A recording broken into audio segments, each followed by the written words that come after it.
Dan, it looks like we're only missing Matt Mullen. I was just going to tell you that. So now that we know that Mary is not going to be here, right? Correct. Okay. All right. Well, we'll give him a few more minutes. Thanks. Okay.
Sorry, I'm late.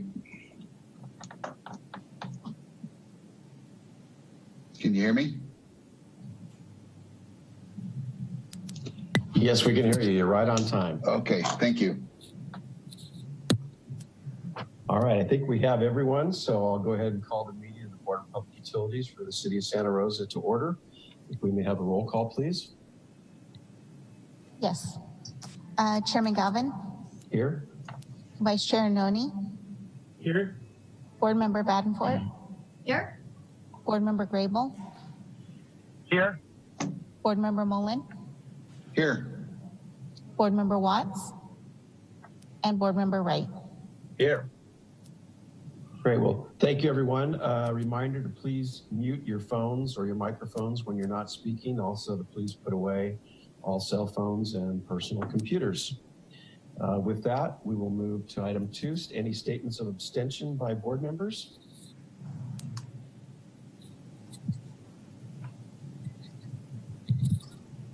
Hearing none, we'll move to our study session. Director Burke, I would ask the board, please, this is going to be a somewhat lengthy study session. So if you could please hold your questions until after the presentation is completed, I think that will be the best way to handle things. So Director Burke.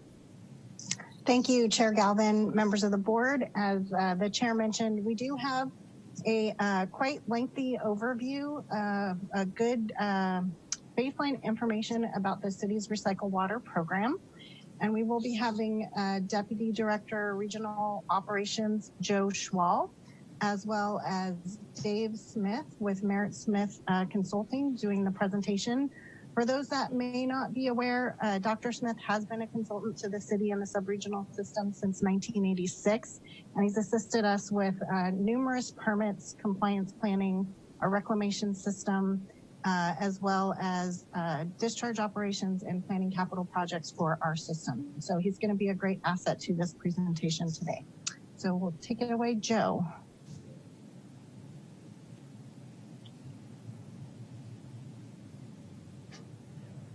Thank you, Director Burke. Good afternoon, Chairman Galvin, members of the board.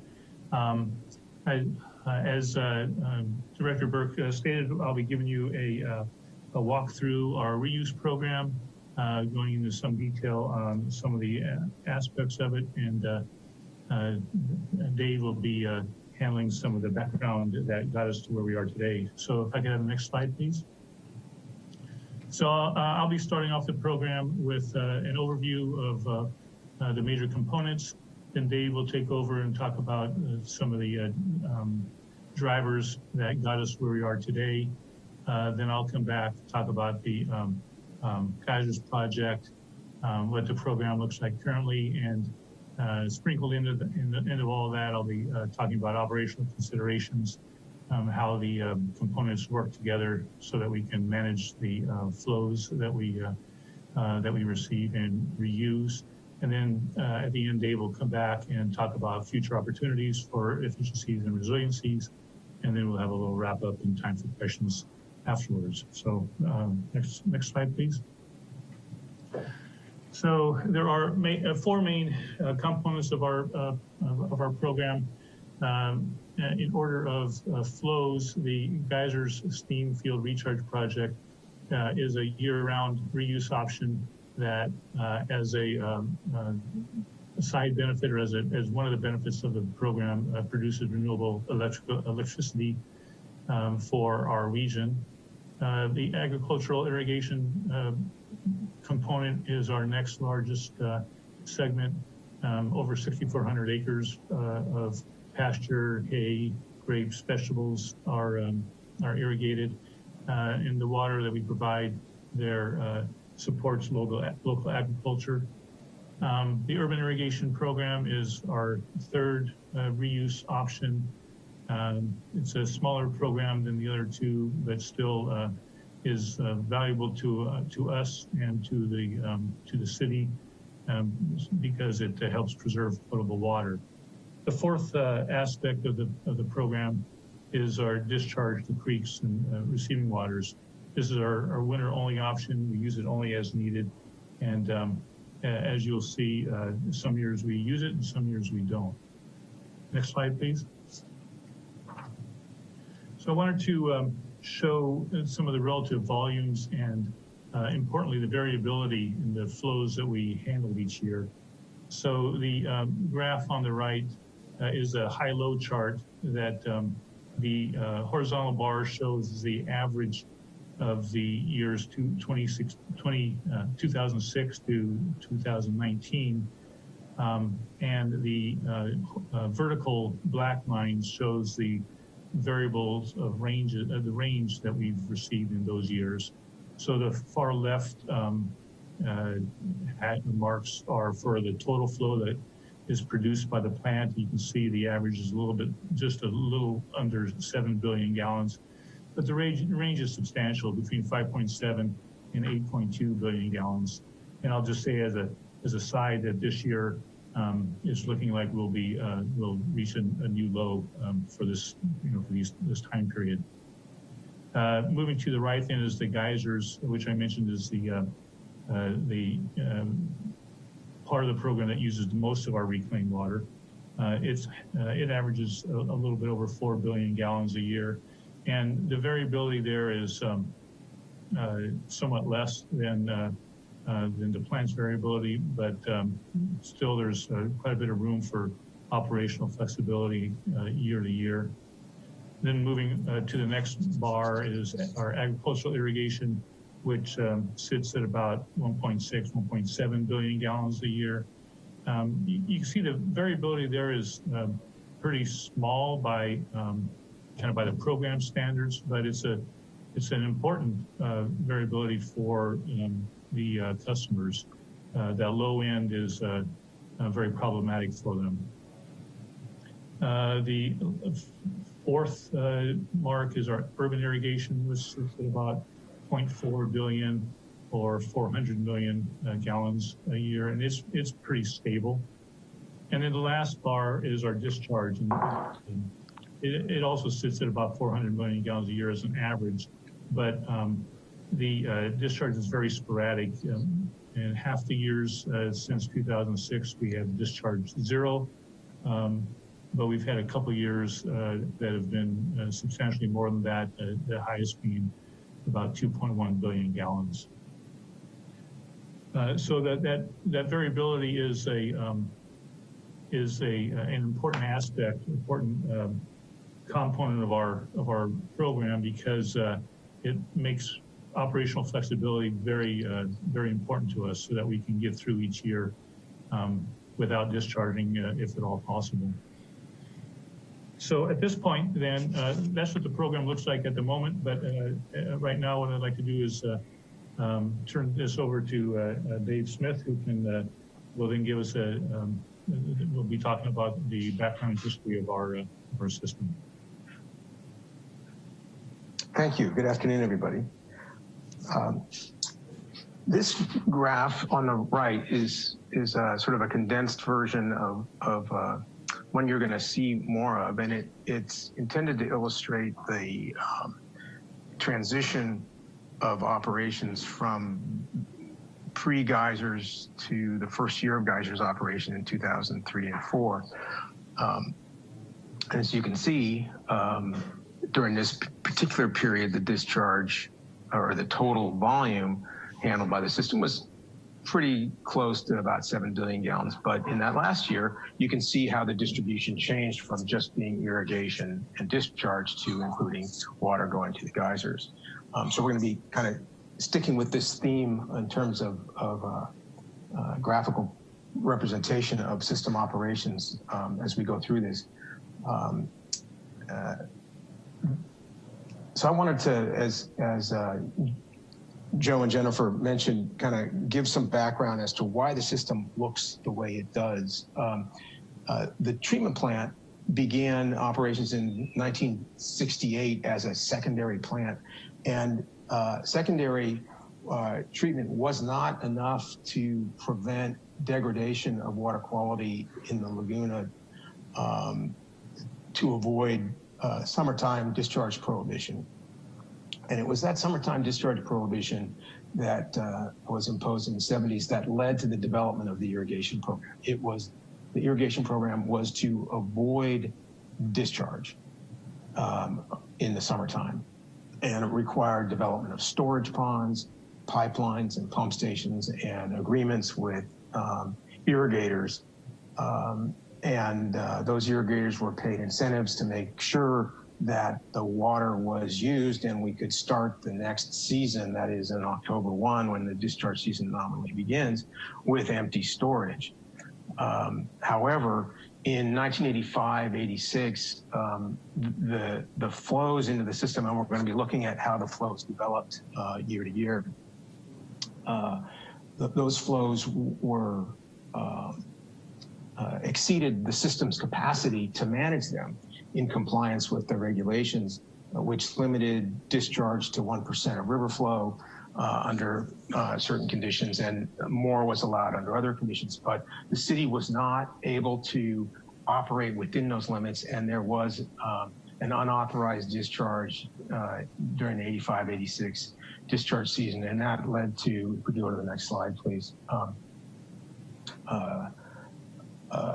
a situation where we had the regional board insisting that the city start planning a long-term, more weather-independent system. And that is a process we'll come back to in a minute that eventually led to the selection of the Geysers project. So it had its roots in that period in the 80s when the system had more flow coming in than it could handle in some years. So the irrigation system continued to operate successfully in the summertime, but we were getting more water in the wintertime, and there was increasingly stringent limits being imposed. And it was clear not only the regional board, but the Board of Public Utilities, which was formed to oversee management at about this time, that a long-term solution was needed.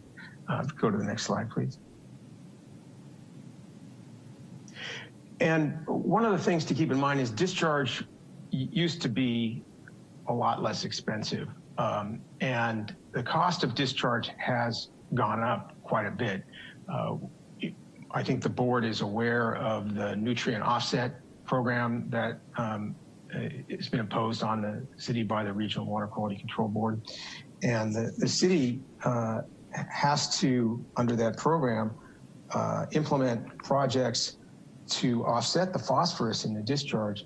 And there's about 25 pounds of phosphorus in every million gallons of discharge, and it costs about $50 a pound to mitigate that. So for every million gallons the city discharges, it's about $1,000. So having a zero discharge year is very desirable. You can see here on this graphic that the cost of this phosphorus program alone is averaging over $300,000 a year. Could we go to the next slide, please? So as I mentioned, the regional board recognized the need for additional planning and imposed a building moratorium after the unauthorized discharge. The city needed to demonstrate each year that it had developed additional storage and reuse commensurate with the increase in flow.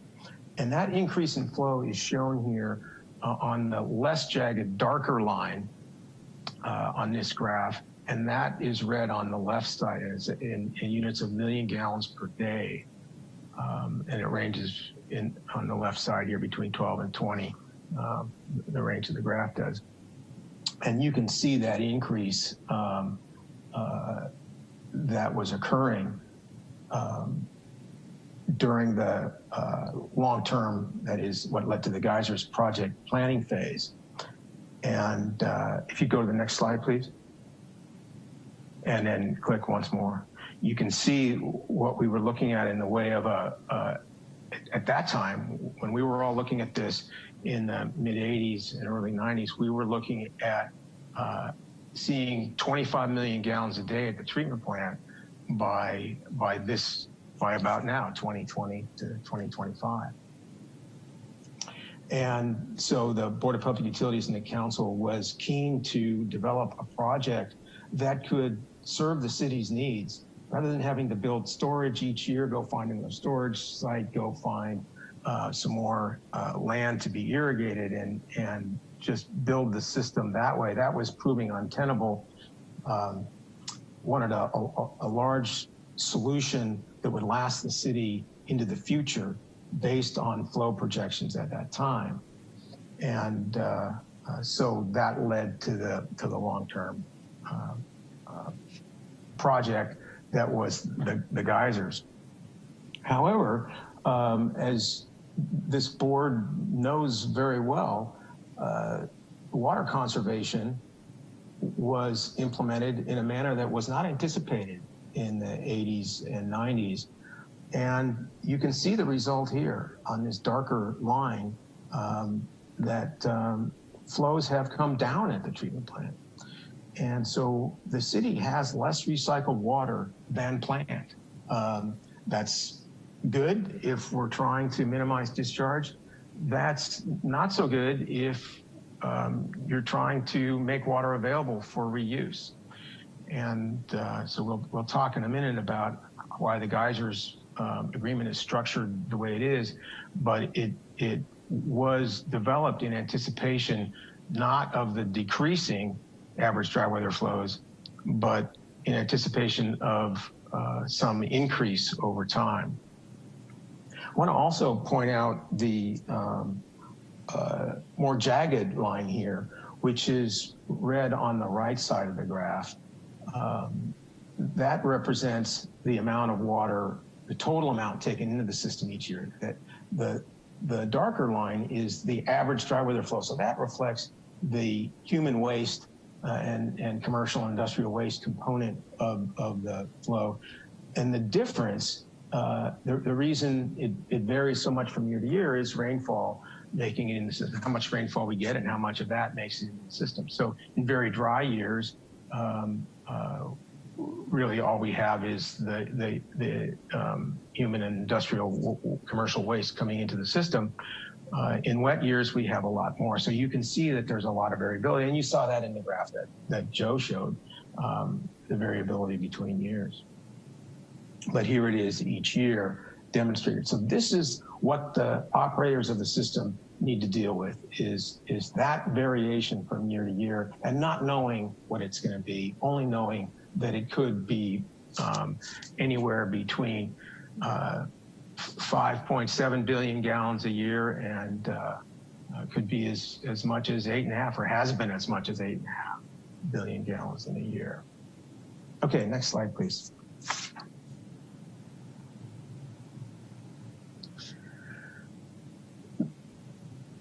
This graphic represents the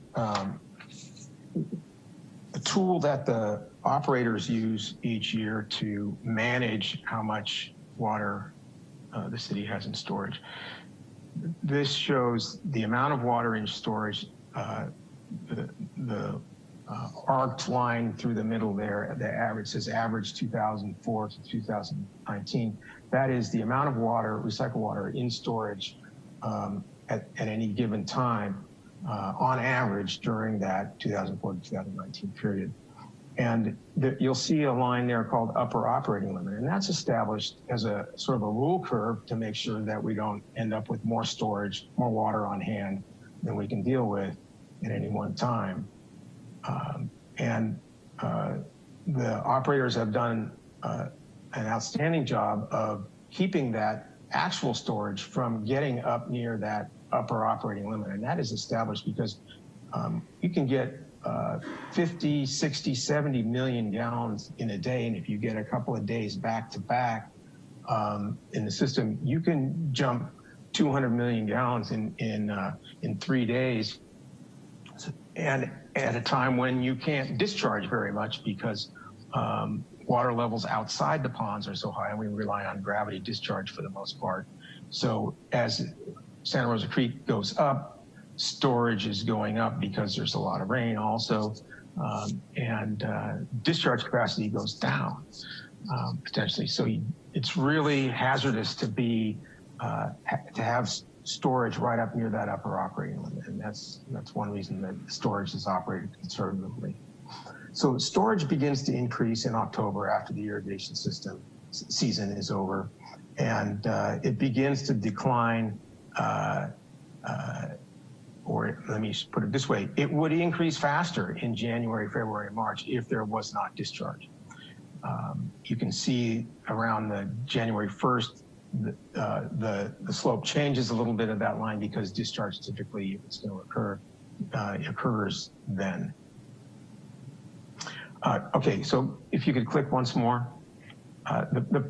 Speaking of discharge, the discharge season allowed in the permit is from October to the 1st of October to the 15th of May. And click again. The irrigation season, which causes that line, the storage volume, the amount of water in storage to come down in the summertime is, of course, the irrigation season. And this is an annual cycle. But with imposition of discharge limits, click once more, please. And again, the discharge season really is effectively much shorter. The water quality conditions in the Laguna are not amenable to discharge outside the months of January, February, and March. And so that's when discharge needs to occur. Okay, let's go to the next slide, please. So retaining those two overlays to show when the discharge season is and when the irrigation season is, we've added to the average line shown, brought over from the previous graph, brought in a typical year when discharge occurs. And the point of this graphic is to show how fast water can accumulate in storage there right around the end of February. And then we can bring storage down very quickly as well. But discharge needs to occur without knowing what the future looks like. We have reliable forecasts for, say, 5, 7, maybe even 10 days, depending on how sporty one feels when they look at a weather forecast. But we don't want to over discharge because that costs money and it runs us short of water for reuse later in the season. In this year, it was handled very, very well. But we were anticipating more rain that did not come in that discharge season. And so we were ready to start discharging, but did not stop discharging at just about the right time. And I want to point out another factor here that should be considered when kind of keeping a list of all the uncertainties that the operators need to deal with in the system. And that is in May, the 1st of May, you can see storage starts to come down again because the irrigation season starts. It's starting to get warm. They're starting to grow silage and irrigate grapes sometimes. But then right around the middle of May, storage goes up again. And that is because it rained and irrigation demand ceased. However, we're not allowed to discharge after May 15th. And even if this happened before May 15th, receiving water conditions would likely be such that we would end up violating the terms of, or could end up violating the terms of a permit if we needed to discharge.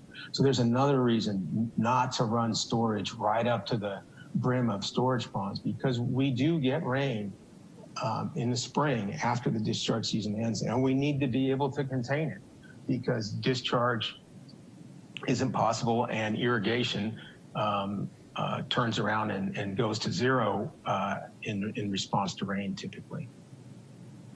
Okay, next slide, please. Right, so this graphic shows over time, the first few years preceding the Geysers project, 2002 through water year 2003, there's no Geysers component because the pipeline hadn't been started up yet. 2004 water year was the first year, and we had some discharge and we had some Geysers. But you can see the trend overall is for many of these years, we don't have discharge. And one of the things to recognize when that's happening is that not only are we not discharging, the other side of the coin, obviously, is we're reusing all of our water. And so go to the next slide, please. If we had more water, or if we had more storage, we would not be using it. We use all the storage every year with the system we have in order to manage the water we have. If the city were to consider building more storage, which the city has done, has considered, we would be in a position of having that storage be unused in about half the years. And so that's something to consider as the board considers whether to take on additional reuse. There's lots of years when the water would not be there to support it, because the water would need to be stored. If it's an irrigation demand, the water would need to be stored from the winter when we have surplus water in some years, but not all years. So the storage additional storage would go unused. And I said I was going to talk a little bit about the Geysers project and what its design basis was. It was designed, as I said, with the expectation that, and the agreement is structured to allow more water to be conveyed to the steam field as it came into the system. However, that water has not come due to the successful conservation programs implemented by the city. But it was sized not only to be flexible into the future, but to optimize existing storage, to provide for continued local reuse that has indeed continued in the form of agricultural and urban irrigation, and be cost effective for both the city and the steam field operator. And by that, I mean minimize the amount of variability in flow so that we aren't having pipeline capacity sit idle, but is fully utilizing the capacity that's there. And that has resulted in a system that in about half the years, we don't discharge. And then in the average to wetter than average years, there is surplus water that needs to be discharged. But again, by definition, that water is not available every year. Okay, Joe, back to you. Thank you, Dave. Next slide, please. All right, so now we're going to switch gears a little bit and talk about the specific features or components of our program. We'll start with the Geysers Recharge project. This is a public-private partnership with Calpine, or in its predecessor was Unical, back when the agreement was first signed. The sub-regional partners invested $220 million in the infrastructure, which includes pump stations and 41 miles of pipeline and 2 reservoirs.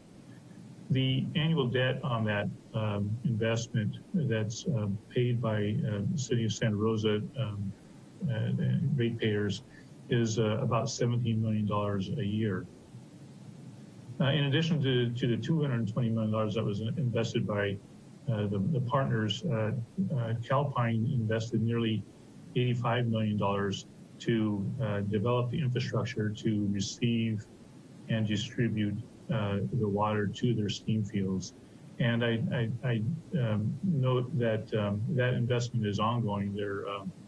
They've recently drilled, I believe, in the last 2 years, 4 more wells for injection and power production. The steam fields prior to the project were in decline. There was plenty of heat because it is the earth, but the water up there was declining, so the steam volumes was decreasing, and so there was unused capacity up there for potential electrical generation. With our water that we've provided, they are able to produce more than 100 megawatts of renewable electrical power, which is used by citizens and industries throughout our region. Sonoma Clean Power, for instance, can buy that power and use it for programs such as their evergreen program that the city participates in. Next slide, please. The agreement with Calpine is a 30-year agreement. It's slated to terminate in 2037. It has been amended twice, minor amendments in 04 and 07. It stipulates the creation of a joint operations committee made up of staff members of the city water department and Calpine's operations staff that meet every other month to plan the future of the project and future operations of the project. The contractual obligation for delivery is 4,607,000 million gallons, or 4.6 billion gallons a year. That was agreed to in 2007.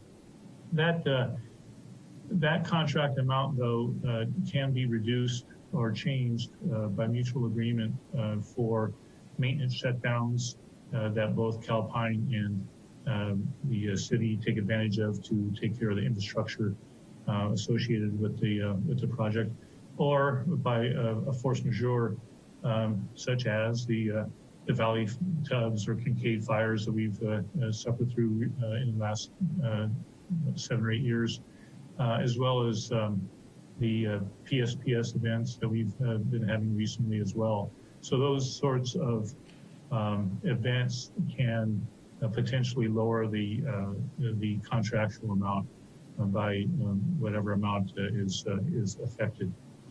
There are penalties to the city for underperformance.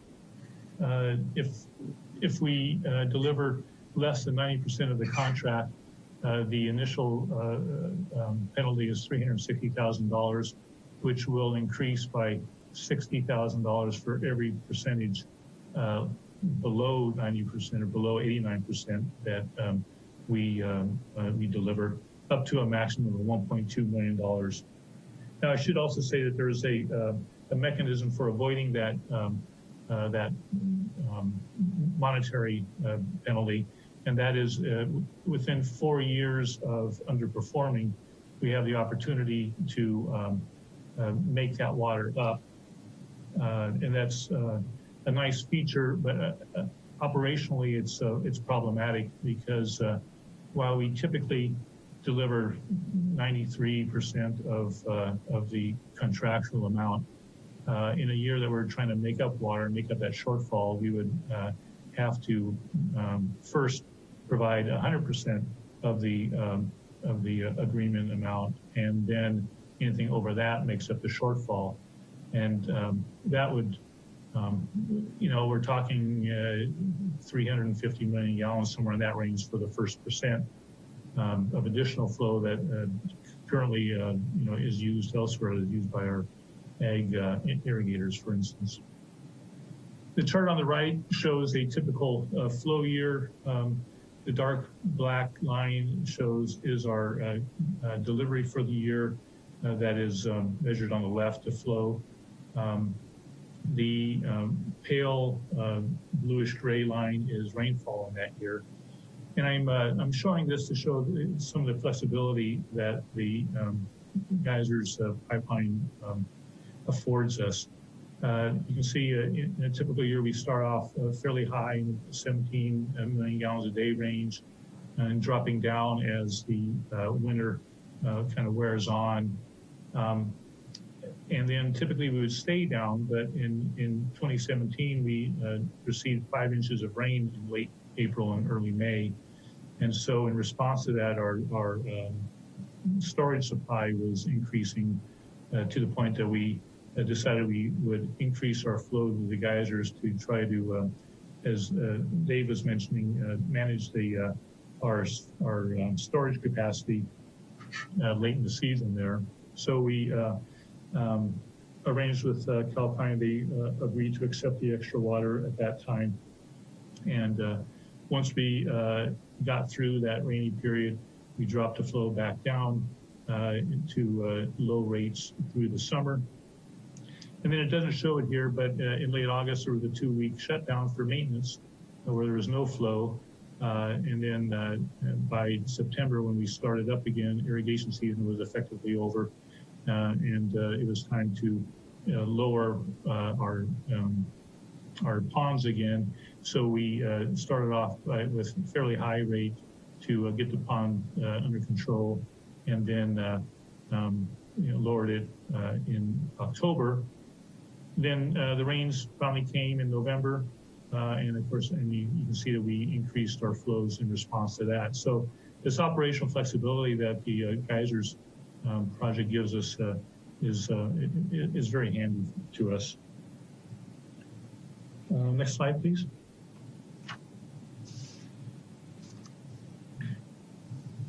So as Dave was mentioning, in terms of capacity, to give you some numbers, the original design flow was about 5.5 billion gallons a year by design. And then there was an upgrade in 2009, which theoretically increases our capacity, but the real reason for that upgrade was to increase our pumping capacity so that we could use it in the short term to increase our operational flexibility, as you saw on the previous slide. So by we improved some pumps, and then Calpine upgraded their electrical supply lines to pump stations to allow for that upgrade. The current contract is at 4.6 billion gallons, like I mentioned before. So there is some capacity available still to be used, but there's no plans at this point to use it because the flows haven't dictated that. Per the agreement, the city pays for the electricity to move the water to the base of the hill from the Mono pump station. That costs us about $650,000 a year. Calpine then provides power directly to the 3 pump stations. Those are their own power lines. It doesn't go through PG&E. So they don't buy the power. It's just power that they couldn't otherwise sell that they generate. And the estimated value of that power is about $5.5 million a year. Per the agreement, per the amendment in 2007, Calpine wanted to get out of a part of their agreement. There was a letter of credit, and the city agreed to that. They could purchase their way out of it by paying the city $300,000 from 2008 through 2022. So we have 2 more years of those $3,000 payments. Next slide, please. Looking at it more of an operational standpoint, I've already shown you the annual flow pattern. We're in the wintertime, we typically use high to manage the storage so that we can minimize the chances of discharge.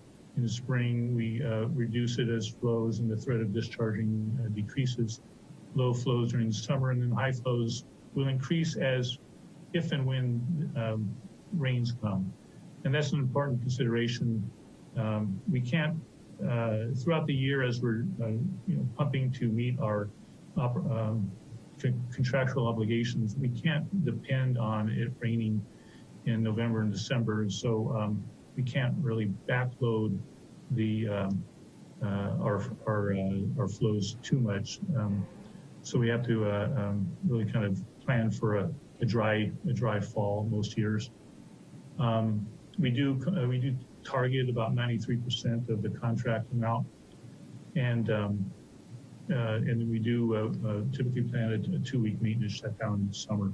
So this graph on the right shows the last 5 years total volumes that were delivered.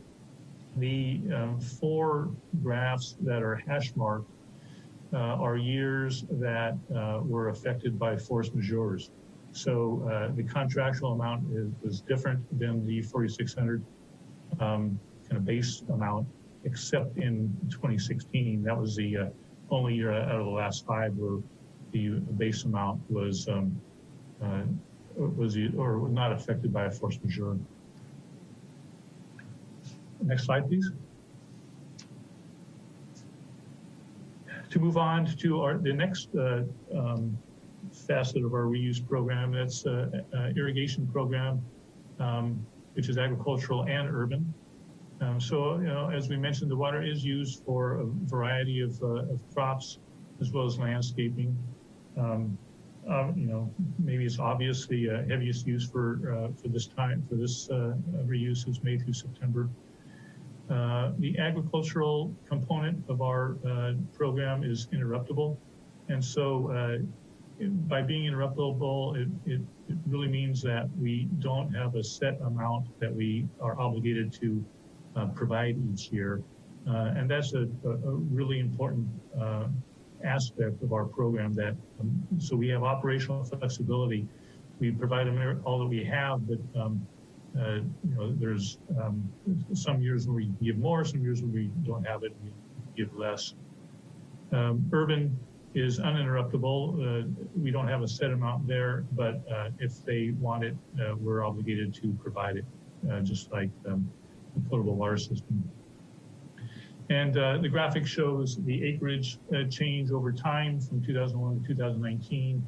And you can see there's been very little change in available city-owned ag property.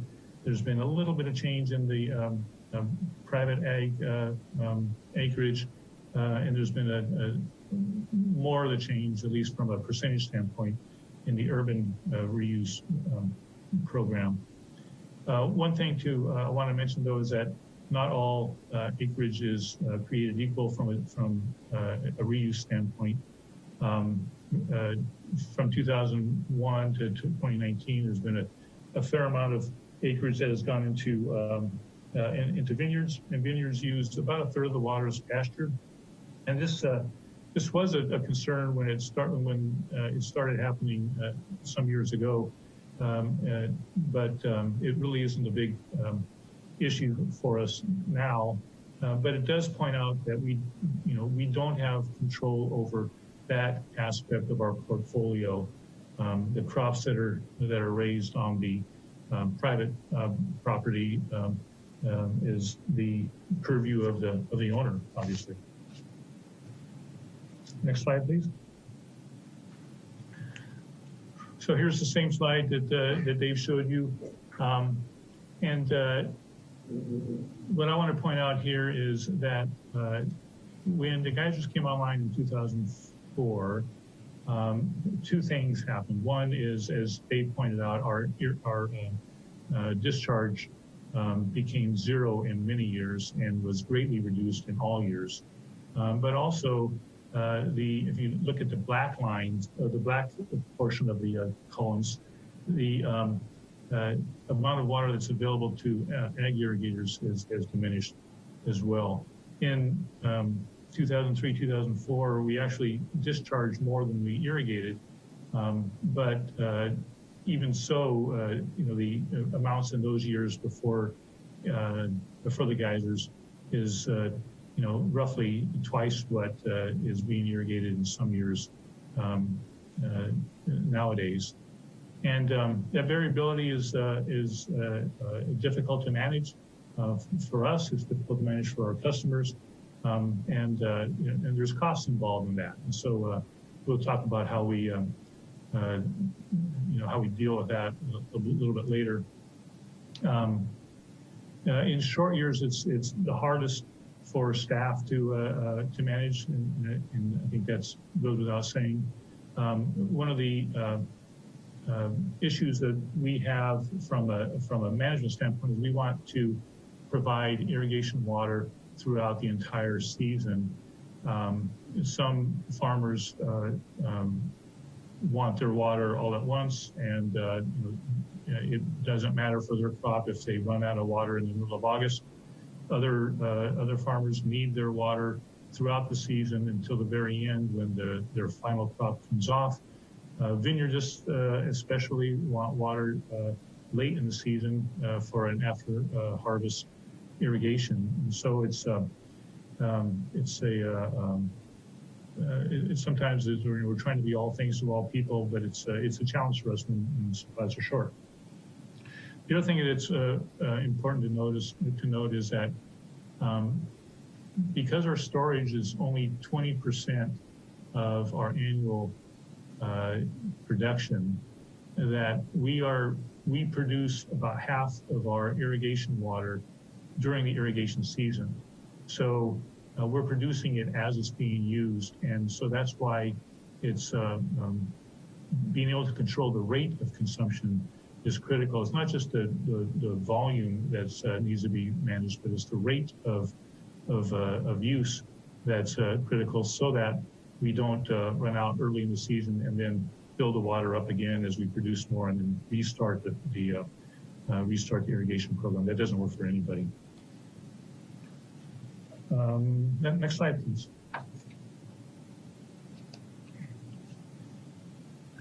So with regard to the challenges of the variable water supply for ag irrigators, some years, about 2 years ago, 3 years ago now, city staff started extensive discussions with representatives of the agricultural community to develop a mutually beneficial agreement for reuse. And it was a long process. We heard a lot from the farmers, and I think we came up with a good agreement. One of the things that the farmers said they wanted was a longer-term agreement. We had been using 1 and 2 year agreements, and they really wanted a longer-term commitment from us, and so we supplied that. We agreed on a 12-year term. And then we developed a fee structure that takes into account the interruptibility of the supply. And that has real value to us, that we applied to the fee structure. We have developed, we've come up with a $50 per acre foot fee that will be ramped up from 0 this year in quarter increments to $50 by 2024. And I think that that fee runs or compares favorably to other local rates, which range from 150 to 860 dollars per acre foot. In addition, the city provides the electricity to bring the water at pressure to the farmers, and that runs in excess of $900,000 a year. At the farmers' request, we also provide vector monitoring, which is capped at about $70,000 this year, and we provide irrigation equipment to the farmers when it's deemed beneficial to our program. So I think we achieved one of the big goals of the new agreement, and that was to really incorporate the value of the flexibility into the fee structure. Next slide, please. That's interesting. There we go. It says urban irrigation is the last reuse component. It's a small player in our program, but it does have value to, as I said, to offsetting potable water use. We wholesale water to the city of Roanoke Park, which retails it to Sonoma State and golf courses and business parks. They use about 340 million gallons a year at a price of $297 an acre foot. And as I mentioned, it is an uninterruptible supply. And we also retail to residential group residential like apartments and such, business parks, city parks within the city of Santa Rosa. It's a small program of about 47 million gallons. They pay a retail rate of $1,825 an acre foot, which is designed to be somewhat less than potable water to make it attractive to use. And this also is uninterruptible. Next slide, please. Talking a little bit more about operations of the system. As I mentioned before, and Dave talked about too, is our storage capacity is such that it will, we can store about 20% of the annual flow. That's 1.4 billion gallons. Most of the rain, most of the flow comes in 4 months of the year.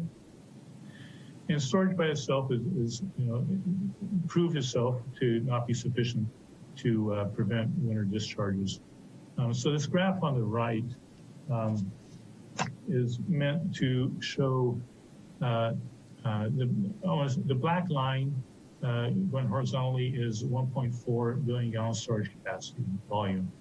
The jagged blue line is influent flow to the plant from October of 2019 to April of this year. And I picked this year because it's a dry year. We didn't get, as you know, we had very little rain at all, but we did get some in November and a little bit in December.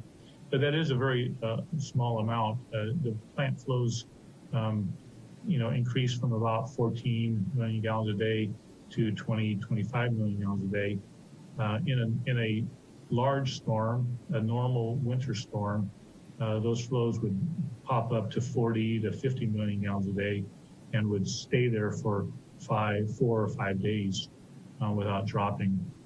So this is a very modest winter picture from last year. But the orange line shows the volume that would be in storage just based on flows with no geysers pumping going on.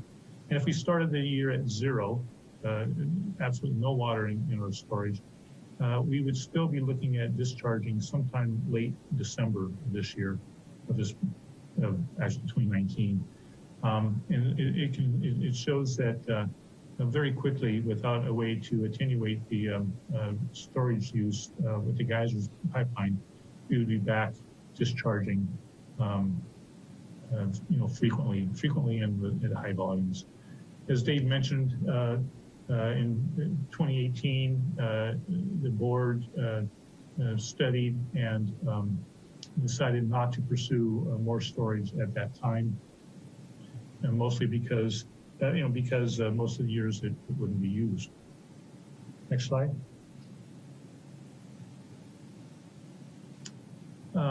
I think we touched on this enough, so we can go to the next slide, please. And this, I don't know that I'm going to spend too much time on this. I wanted to point out the kind of vagaries of a normal year. I think Dave did a great job pointing out the decisions that were needed, were made on the ground in the moment. He said we did a great job kind of matching the curve, in April and May, and I'm willing to take that. But when you're sitting in March, you have no way of knowing. We really have no way of knowing what's going to happen in the future. So it's a difficult place to be. And as it turns out, we chose to stop discharging at a time when allowed the supply to build back up to a good amount. But that's as much luck as well as just kind of reading the weather leaves and looking at averages. So I think at this time, then I want to hand it back over to Dave so he can talk about some of the future opportunities there may be in the region for resiliency or efficiencies. So Dave. Thank you, Joe. This graphic here is sort of a hybrid map that shows the north part of Santa Rosa's irrigation system, those lands that are shaded. It also shows our two neighbor agencies' reclamation systems. And the goal is not to study this map in detail in this study session, but just to illustrate the proximity of the systems to one another. Immediately north of Santa Rosa's system is the airport system, and that is operated by by Sonoma Water. They have a treatment plant near the airport, and they irrigate only. There's no discharge permit associated with that system. And then north of that is the town of Windsor's system, that is very, very similar to the city of Santa Rosa's system. It's just about 1/10 the size in many respects. They have a Geysers component, as mentioned before. The town has an irrigation component, and the town has a discharge component. The town is subject to a nutrient offset requirement, just like the city is. And so those two systems have much in common. But the three systems are also different in important ways and potentially complementary. For example, the airport system can convey water into Windsor's system, and it can convey water, and does, to Santa Rosa's system to help augment the city's irrigation supply in the summertime, or to alleviate storage constraints in some winter conditions that the airport system finds itself in. So there's sort of a mutual aid association between these agencies. But more than that, if we go to the next slide, looking at the Windsor system briefly, as we mentioned, the town does put water into the geyser system, and that offsets water that the city would otherwise be putting in, and thus the city has that much more water available to make available to ag and urban users.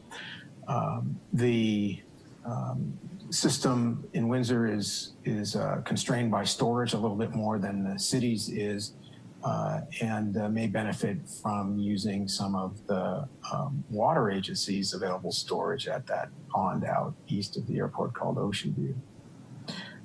They are also looking at increasing flow to the geysers under a revised agreement with the city of Santa Rosa. So these are options they're all looking at.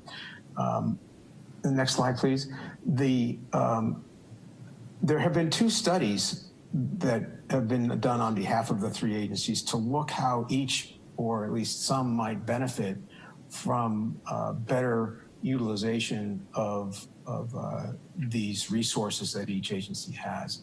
The goal of the evaluation being to identify if there could be additional reuse attained and less discharge attained with existing infrastructure or with minor changes to existing infrastructure. And that has identified some opportunities, and the agencies are now looking at the results of that 2017 study and contemplating some additional refinements to that study that would answer some specific questions and help each agency decide how it might want to partner with the other two agencies to make the fullest use of the infrastructure and operational resources that each has. So this is an area where that could very well yield some additional water, if you will, for reuse in this region and help reduce the need for discharge. So there's opportunity out there for efficiencies that's being developed. So Jennifer, I'll just hand this back to you, and maybe we can entertain any questions that the board has. Actually, thanks, Dave. I don't know, Joe, were you planning to sum up? Well, I can sum up real quickly. Thank you. And just to kind of circle back on my first slide when I talked about the four aspects of our program, I think you have a better understanding now of what each of them provides for us. Geysers are year-round use, ag and urban and discharge are seasonal. The Geysers has the benefit to the city of providing operational flexibility, as does the irrigation program. And discharge has been greatly reduced over time, but is still a feature that we have come to need to use over the years from time to time. So with that, with the next slide, I would like to open it up to questions or discussions. Thank you, Deputy Director Schwal and Dr. Smith. I'll now open it up for any board member questions or comments.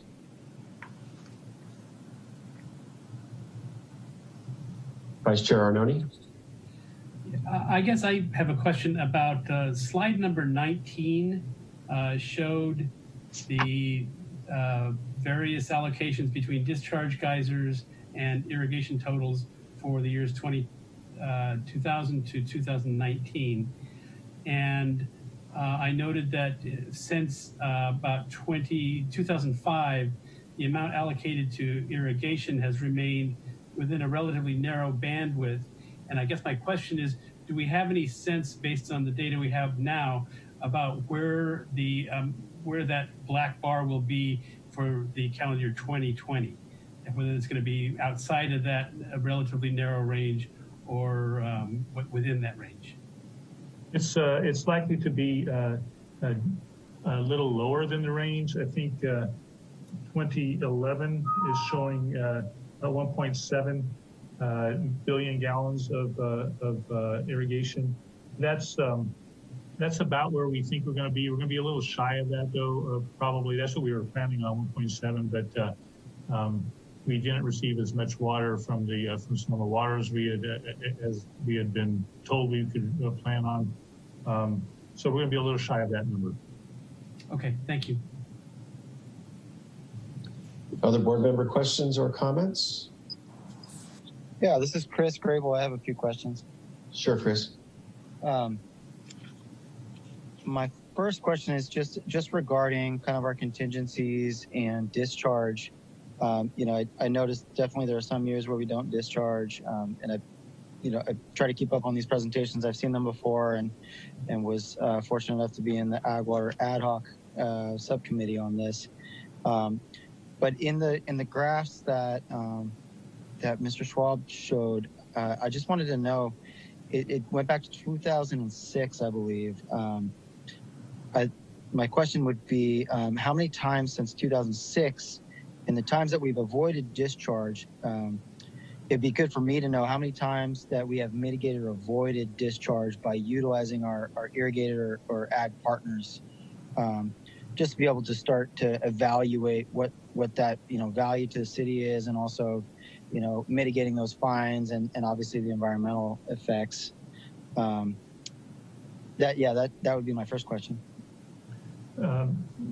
So that I'm clear, how many times we've avoided discharge by implementing greater irrigation? Yeah. When when has that been utilized in order to really, save the city the headache and the cost of discharge? I can't think of an instance when that's been the case, and the reason is the timing.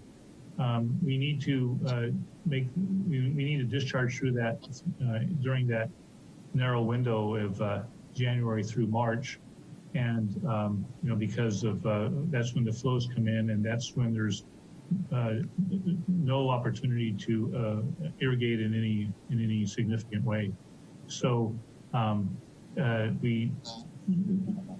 as long as we start the irrigation season, the water year in October as low as possible, which we are generally able to control, then it's a matter of rainfall and how much we have during during that window of opportunity for discharge. This is Dave. I would add that the city used to rely, before the Geysers project was in place, used to rely on ag users for wintertime irrigation in dry winters when there wasn't an allowable or sufficient capacity for discharge due to low flows in the streams. And that was one of the reasons why the city undertook development of a long-term alternative, so that we weren't relying on users and paying users to essentially farm water in the wintertime. It wasn't a good practice agriculturally. It wasn't a good practice environmentally, but it was the least worst choice for managing the water. And it was done with agreement with the regional board that we would count runoff as part of discharge. But it was a very management intensive and very expensive process that the city and the ag users and everybody wanted to get out from under. And it was a strong component of the incentives to come up with a long-term project that would not require that kind of micromanagement of an irrigation system. Okay, well, I guess I appreciate that information. I'm confused then about how that's measured. If we, say if we allocate, what is it, the minimum or the normative allocation of the Geysers is about 4.6 billion, and to ag it's 1.8 billion. Is what I'm aware of, billion gallons annually. So, is it also true then that we obviously through both our pipeline to the Geysers and that allocation, contractual obligation, through that and through pasture and crops and vineyard irrigation, as you said, mainly through the pastures and the crops, which take a lot more water, that's that 1.5 to 1.8 billion gallons. We're then lowering our storage levels as we send that water to ag, correct? So that when we get to October, and of course after October, the farmers typically don't need the water much anymore, but they'll take it when we need them to, as long as it's not, like you said, during a rainstorm or with the runoff concerns of the regional board. But so that 1.8 billion gallons that say they start irrigating in May, April or May, typically, we're basically using that as a contingency, right, to get our storage levels down to the lowest possible levels going into October, when we expect the rain to begin again, so that we have adequate storage to avoid discharge during times when we cannot irrigate. Well, operationally, that's correct. From a program standpoint, though, the irrigation is not kind of a mitigation. It's a definite component of our program. The Geysers pipeline was built only so big, so understanding that a good portion of the water still would be needed and made available to our ag irrigators. But but the irrigation program is what lowers our storage each year, and so that we can get down to zero before the winter rains come again. Okay, so I mean, I'm just trying to establish kind of valuations here and contingencies and how we operate so that we do get those benefits of zero discharge years. But it's like a preemptive mitigation in that sense, I guess. My next question about that is, how does that relate to also the management of our city's properties? I'm trying to kind of figure out all the componentry here. Our city's properties like Brown and Kelly Farm and properties that we lease and are irrigated, and we have partnerships with local ag partners / customers to utilize and manage that land and keep it from going fallow and that kind of relationship. What percentage or how is it? How do we measure what amount is going into that management of our own lands through those complicated leases? I'm sure that I wouldn't be the best to even begin to understand, but I'm trying to put all the pieces together so I kind of have a better picture of values and costs and potential risk mitigation and all that kind of thing. Sure. So our leases, we lease our property to local farmers for farming. We are not obligated to provide any set amount of water to them, but we do honor the lease agreement that they're leasing it to get a crop off, and so we provide enough water for a crop, a hay crop off those properties. But those properties are kind of our last pressure relief valves in both directions. So if it's a very dry year like this year, we will cut back the water to those properties. In a very wet year, we would use those properties for irrigation heavier than normally. This year, for instance, we cut the volume of irrigation to our city properties in half compared to the previous year. Okay, that definitely answers those questions for now. I do want to come back to some of these issues after some other board members comment. Thank you. Thank you. Other board member questions or comments? Board Member Mullen? Thank you, Mr. Chair. Back to the discussion about the design of the Geysers project, and I know the city spent a long period of time in the design phase and looked at every possible option in designing the operation, the capacity, the deliveries of water to the geysers in relation to their other reuse options at the time. And they settled on a combination of geysers delivery with retaining the irrigation based on the long-standing relationships with the ag community for delivery of recycled water. But the number one priority at the time, if I'm stating this correctly and understanding the presentation, was that the geysers was the primary recipient of the majority of the water every year. Is that a correct statement? Yes, it is. This is Dave, and I would add that you're quite right, and the agreements reflect that.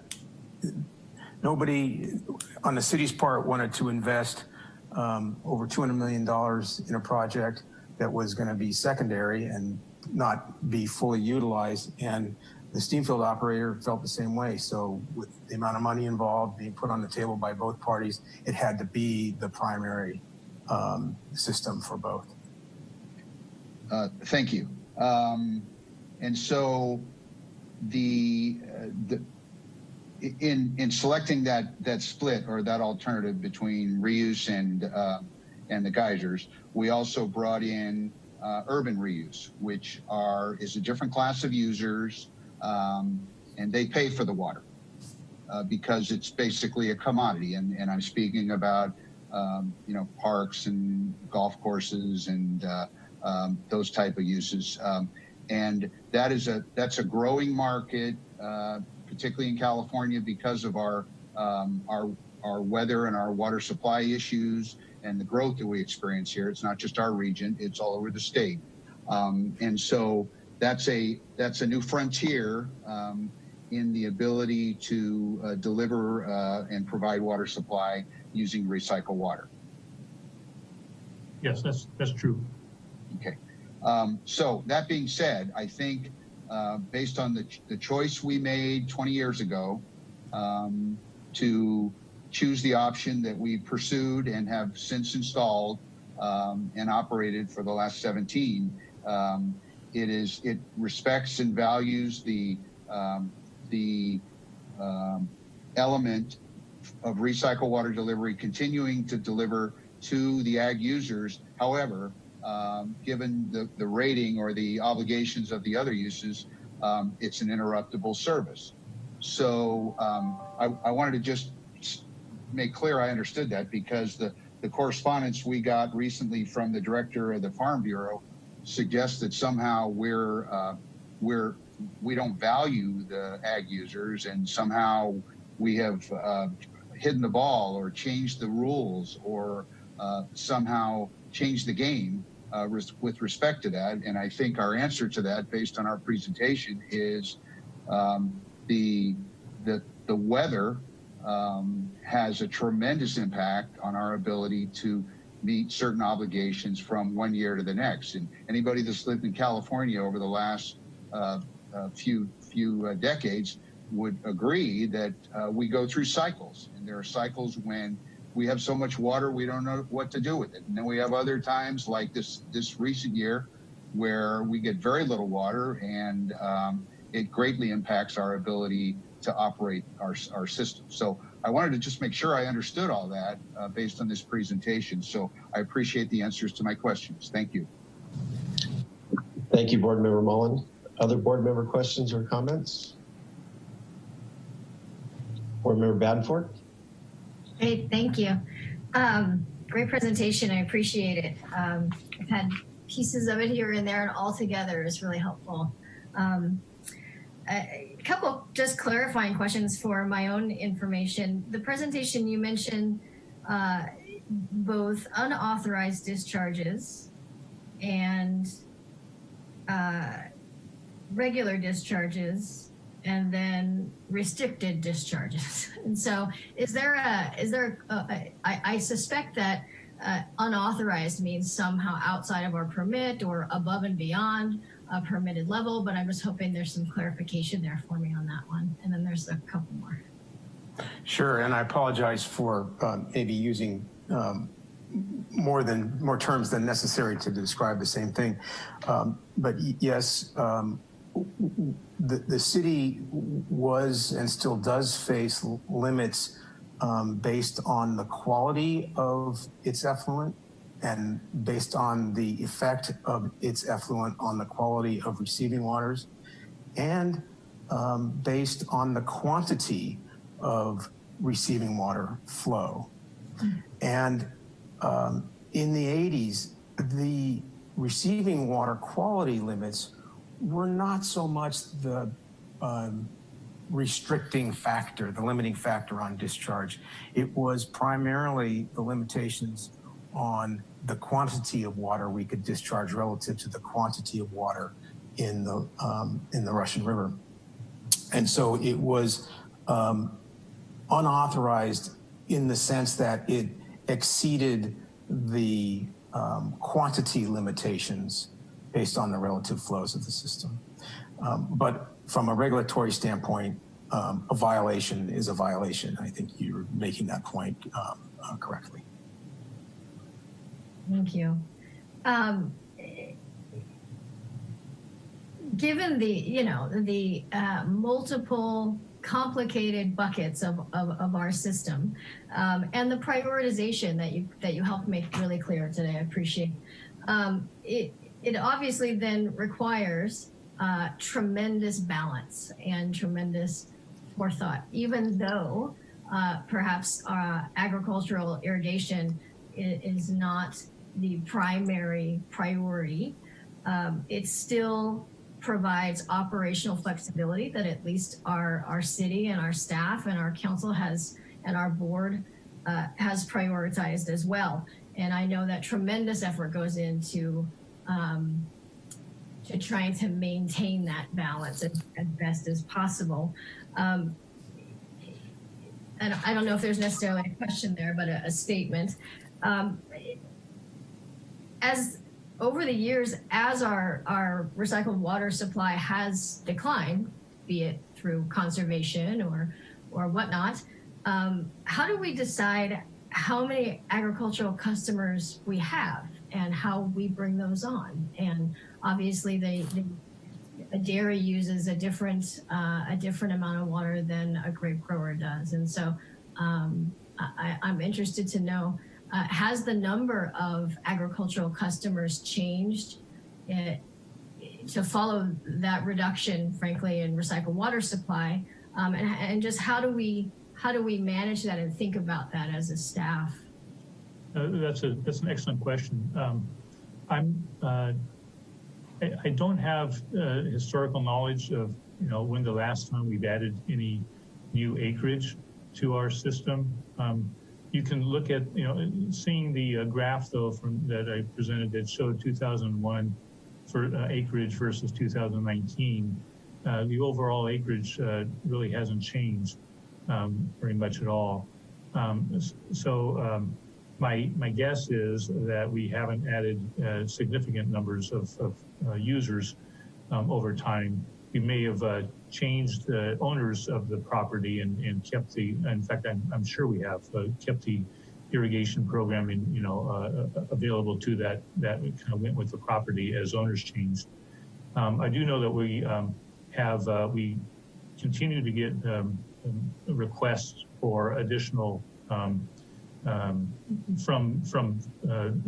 farmers who want to receive our water. We have we keep a list, but we're not adding anybody new. We haven't added anybody in the 2 years that I've been in force and in a position, and that's what we're telling people that yeah, we'll put your name on the list, but we're we've got enough customers. In most years, and I shouldn't say in most years, but in some years, as you're very well aware, we're over allocated, and so we're not looking for new customers.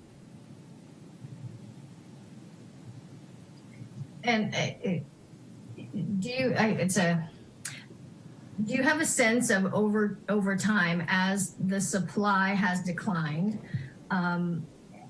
Has the situation where we end up kind of like this year, where we have a noticeable, I guess, lack of supply?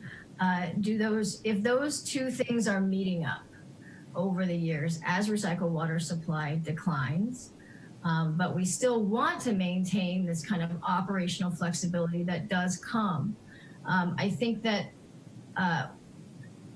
there's kind of an immediate situation happening this year that I know we'll talk more about today and in future meetings. But over time, if this is a trend as far as the decline in recycled water supply and either a stable amount of agricultural users and some math isn't working properly, I'm interested in lifting up every rock to see if there's any solutions moving forward, because ultimately we want it to be a workable system. We want it to be a workable situation, both for our agricultural customers and for our city and for our staff. I think there's nobody in this situation that doesn't want it to function as best as it can. It's legitimately difficult. So I'll be interested in being a part of any discussion moving forward on that. I have one last thing that's a little not off topic necessarily, but on the future regional opportunities. Is there an opportunity, whether with our any of our current master plans that we might be redoing, or frankly, a specific regional plan? Is there a regional effort that's either underway that Santa Rosa can either participate in or champion to look at regional opportunities. I think that there's no better time, and Santa Rosa is a great candidate to play a big role in that. And I'd also be interested in being a part of any of those conversations. So I know that there's most likely in the world of staff leadership out in our water system, you work constantly with other cities, with Sonoma Water. Is there a formal regional effort? And if not, can there be one?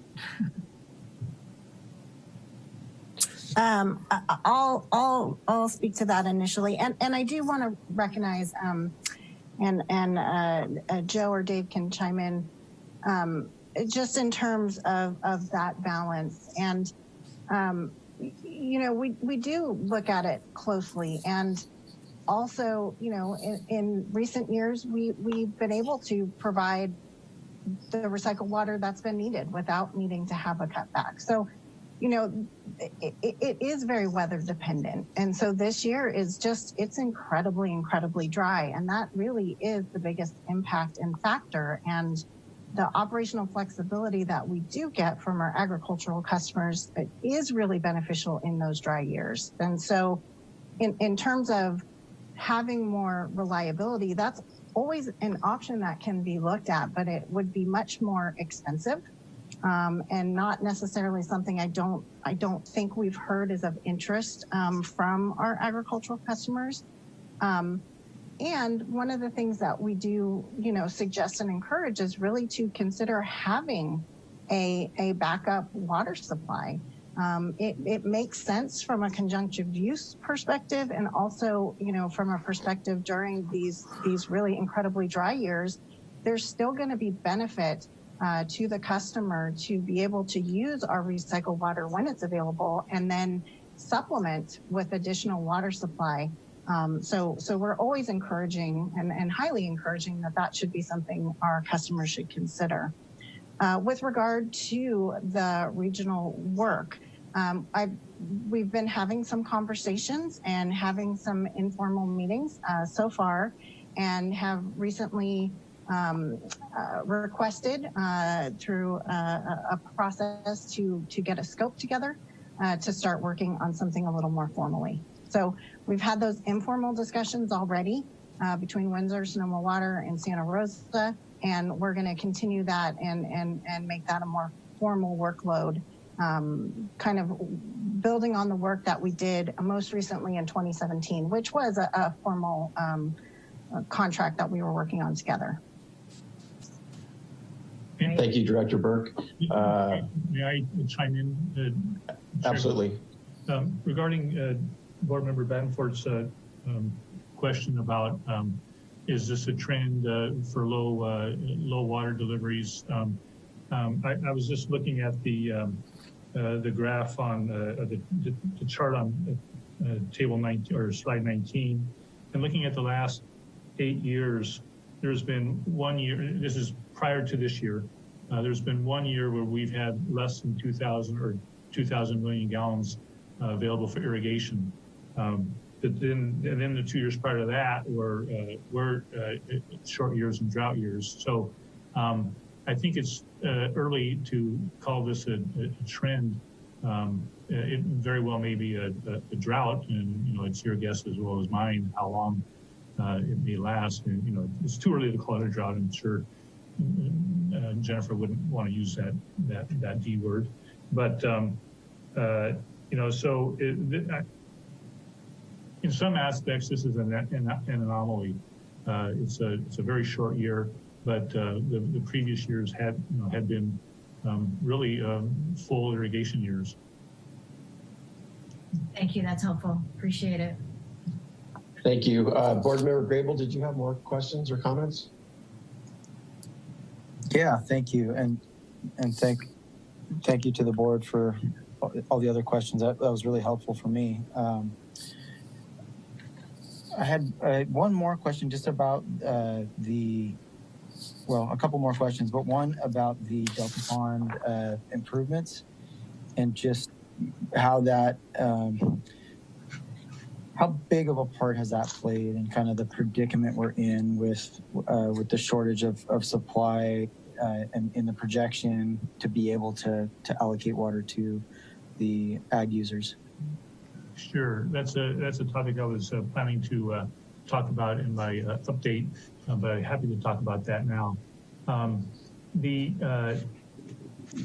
The water that was in Delta, prior, at the end of the storage season, was all captured and reused. It was either diverted or pumped back to the Meadow Lane ponds for irrigation, or it was, or other ponds in the whole system, or it was part of it was sent up to the Geysers reuse program. Now it's true that early on in the spring we pumped fairly aggressively to the Geysers pump project to help lower that pond, but it needs to be realized that by June that all would have evened out anyway. We would have ended up sending about the same amount of water up to the Geysers, whether we had done it all at once and like we did this year to try to get the Delta Pond empty by July 1 or not. The July 1 date is picked because that's the date when, on average, our supply level is just about where it needs to be to safely take Delta Pond offline anyway. And so it gives us, we don't waste any water. We didn't discharge any water this year. We're not over pumping to the Geysers. We're, as of the end of June, we were only 52% of our entire annual obligation. So the short answer is the Delta project didn't impact the overall supply. Now, what it did impact, and what staff was mostly concerned about, was being able to maintain pressure in the north end of the pipeline. And because there's a pump station that's associated with Delta Pond that provides pressure in the north end. And that's, we saw that coming, and I mentioned that to the board during my updates. And staff worked with the farmers on the north end to schedule the bigger users, especially to schedule their irrigation such that they weren't overdrawing from the same pipeline at the same time and causing pressure drops. Okay, that definitely answers my question there. Just before we move on from this topic, and I know there'll be other opportunities to discuss this, but while we're on it, I just want to make sure I'm kind of fleshing out my thoughts. I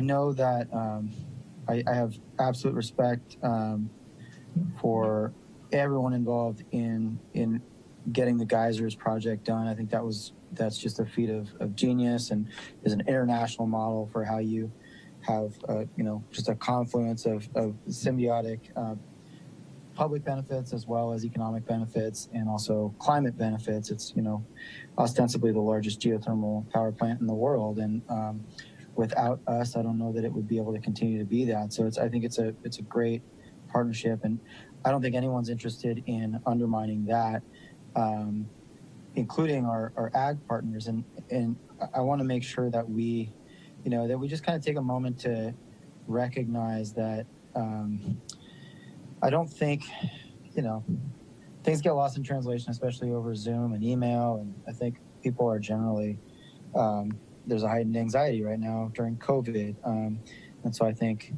any partners involved in public communications and public relations can recognize that is a factor right now in public and private and interjurisdictional communications in general. So definitely want to take a moment to recognize that, and also just recognize the economic precarity of some of these food producers that are our customers. And obviously they are both our customers and our partners in a complex discharge system. So navigating when someone is a customer around a relationship to a commodity and a rate is one part of that, and then the other part of it is the partnership where we rely on each other for certain benefits and mitigating risks to our operations and to their uncertainties in water supply and crop outputs. You know, it's definitely not for the faint of heart to look at those interstices of both contractual obligations, but also public benefits. So I want to make sure that we recognize that the economic precarity, though, of those partners is a factor here, and that, you know, it's not small beans when you have row crops or pasture land or any of these things, and yet you're already competing with huge international partners and all these things. And so it's a lot of economic stress, and then that combined with the huge impacts of COVID on our local economy especially. We just have to make sure that we're really understanding the predicament that folks are in right now, and especially folks in that industry, which I think often we take for granted when we sit down and have a meal at the table with some of the bounty from those producers.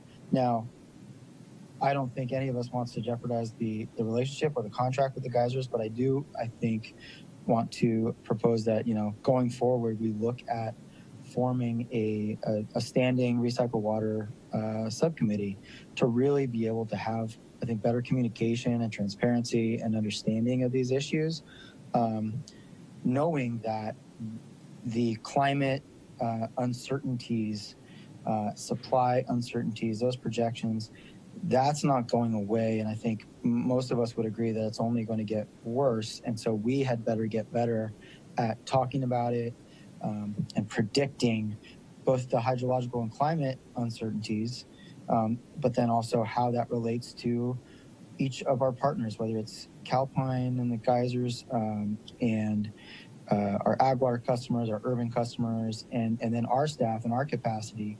I think we just need to do better, recognize that obviously there's been, you know, there's definitely been instances where communication is not optimal. And I think that's an area we can improve really, you know, immediately. I think that's tangible, whereas I don't think we can fix climate uncertainty tomorrow, right? So that's something I would like to really see going forward, is that we explore having a standing, I would say a recycled water subcommittee, not ag water, but recycled water, so that we can really look at the complexities that we're all discussing today. And the only other comment I have on this, and I don't know if it can be addressed now or later, is for those ag customers, in that 1.8 billion gallons, I'm assuming there's some customers, you know, or if it's a minimum, or if it's the normal usage is 1.5 to 1.8 billion gallons, are there some ag customers who are using, you know, basically using up their allotments, and then others who are not using them at all? And is there an opportunity to look at sort of a banking system for that within ag users, so that you know, folks like the row crops and the pastures who may need more on a dry year could, in a sense, you know, utilize whatever ag water allotment is not being used by another customer who maybe historically has not used what is available to them? That's just a question I had. I can speak to that. That was actually a topic of conversation at the meeting we had with the farmers and the Farm Bureau yesterday. And the short answer is sure. If there's somebody for some reason who isn't using their allotment, doesn't need their allotment, they're free to arrange with somebody else to allow somebody else to use it. You know, that's all fair to us. Realize though that, you know, realize that the allotments this year were developed based on the average of the previous 3 years, and so you know, if there's somebody who hasn't been using water in the last 3 years, that person's allotment would be zero or or very low to begin with. But yeah, for sure, it's we encourage the farmers to work it out and work among themselves to kind of make deals. And in fact, we just got an email today in that regard for a farmer who had arranged to make a swap. Okay, that's wonderful to hear. I did just miss one of my big questions that I had before, so I want to make sure I hit it now. And I'm sorry for droning on here, but I do think this is just really important. So I want to make sure I'm asking all the questions I had written down. The part of the amendment to the Geysers contract that you mentioned, Joe, I think it's 18.2 and 18.3 of the Second Amendment, 2007. You mentioned that there's sometimes where if the city cannot deliver 90% of the annual amount, that there's that 4-year, the succeeding 4 years you can make up the shortfall. Right. Have we ever had to do that? No, I don't believe we have. And then my next question is in 18.3, have we ever offered water to the Geysers and they couldn't take it, and then we were still compensated up to that 1.1 times of the delivery rate? Has that ever happened that you know of? Not that I'm aware of, and I think that would only kick in if it affected the annual total. I'm not clear about that, but I believe that's the case. Okay. Oh, that's still an aggregate of an annual. Okay. Right. Where because it says if GPC accepts less than 90% of the annual amount, so that's just annually. Okay. Yes. Thank you so much. I really appreciate it. Thank you for your comments, Board Member Grable. Any other board member questions or comments, or any staff comments or responses to any of the comments? Board Member Mullen? Yes, thank you. I also had a question that I'd written down and I didn't see it through my scribble notes here. Relative to trying to close this gap between the dry years and the wet years, would there be any value for some of our ag customers if they built their own storage on site so that we could keep, for instance, they build a storage pond, could we fold that into our annual balance sheet and fill that pond as often as possible? Is that an alternative, and have we explored that? I think there's possibilities there. It's something that we could fill. We could use their storage capacity during the winter months. As long as our other obligations were met, of course. Sure. We haven't. That's always been available to the farmers, and nobody's said that they wanted to actually do that. But it's something that we could explore. Okay, thank you. Any other? Yes, Mr. Nutt. Yeah, thank you, Chair Galvin. Joe, just one quick question on slide 15. You mentioned that there were penalties for non-compliance with the contract, but I didn't necessarily see a time frame associated with the penalty. Is that an annual number, or is there a different rate associated with those penalties? So the contract needs to be fulfilled on a calendar basis. So if we deliver less than 90% in a calendar year, then the penalties kick in. And those are flat penalties? Based on, for the first percentage under 90% is $360,000. For the next percentage under, so if we're at 88%, then it would be $60,000 more, $420,000 total. Perfect, thank you for that. Any other board member questions or staff member questions or responses? Director Burke? Thanks, Chair Galvin, and I really appreciate the board's time today. We hope this was really helpful to really understand the complexities and what the Recycle Water Program provides. As was mentioned in the presentation, we have some very distinct customers and audiences that we are trying to make sure that we are balancing. And I appreciate the board members' questions. I do want to make sure, I think, just to make sure folks are aware that, we do understand that in the beginning of the year that communications were a little bit difficult with the constraints that we were all under in responding to the public health emergency. But I do want to assure the board that we are in constant communication with our agricultural customers. We have continued to offer to meet in various different ways. We've met twice partnering with the Farm Bureau and opened it up to all of our ag customers. It really is a small handful that really takes advantage and tends to participate. We let folks know about the meeting today and encourage anyone to participate. We are sending bi-weekly emails and really have daily communications with our agricultural customers. So I just really want to make sure the board is aware that we are very much in constant communication with them and recognize that there was some difficulty earlier in the year, but we are definitely continuing to work with them closely and recognize that it is difficult when there is a dry year. If we could make more water, we would. It's just something that's not available. And so we need to make sure that we're meeting all the needs of the various interests. With that, I am happy to take any direction from the board if there's any direction the board wants to give.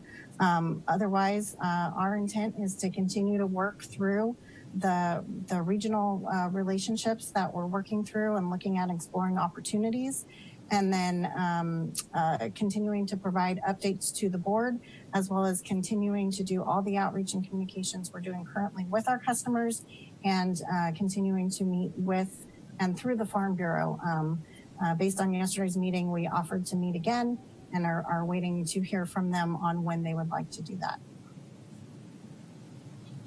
Thank you, Director Burke. I wanted to make some of the same comments you just made. I think staff has done an outstanding job of communicating. There may have been a glitch early on in the season, but nobody could anticipate the dry weather we were going to experience.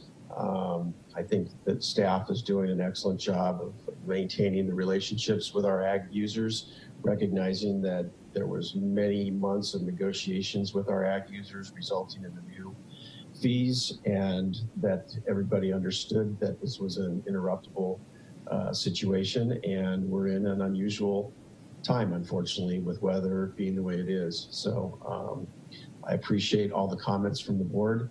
If there's no further comments or questions, I will open it up for public comments. Oops, I'm sorry. Vice Chair Arnone. Sorry, when I made my comment, I was just asking a question. I didn't really actually make a comment, but I did not want to leave this topic before I complimented staff on what I've personally been able to observe in terms of their efforts to maintain communications with the ag community.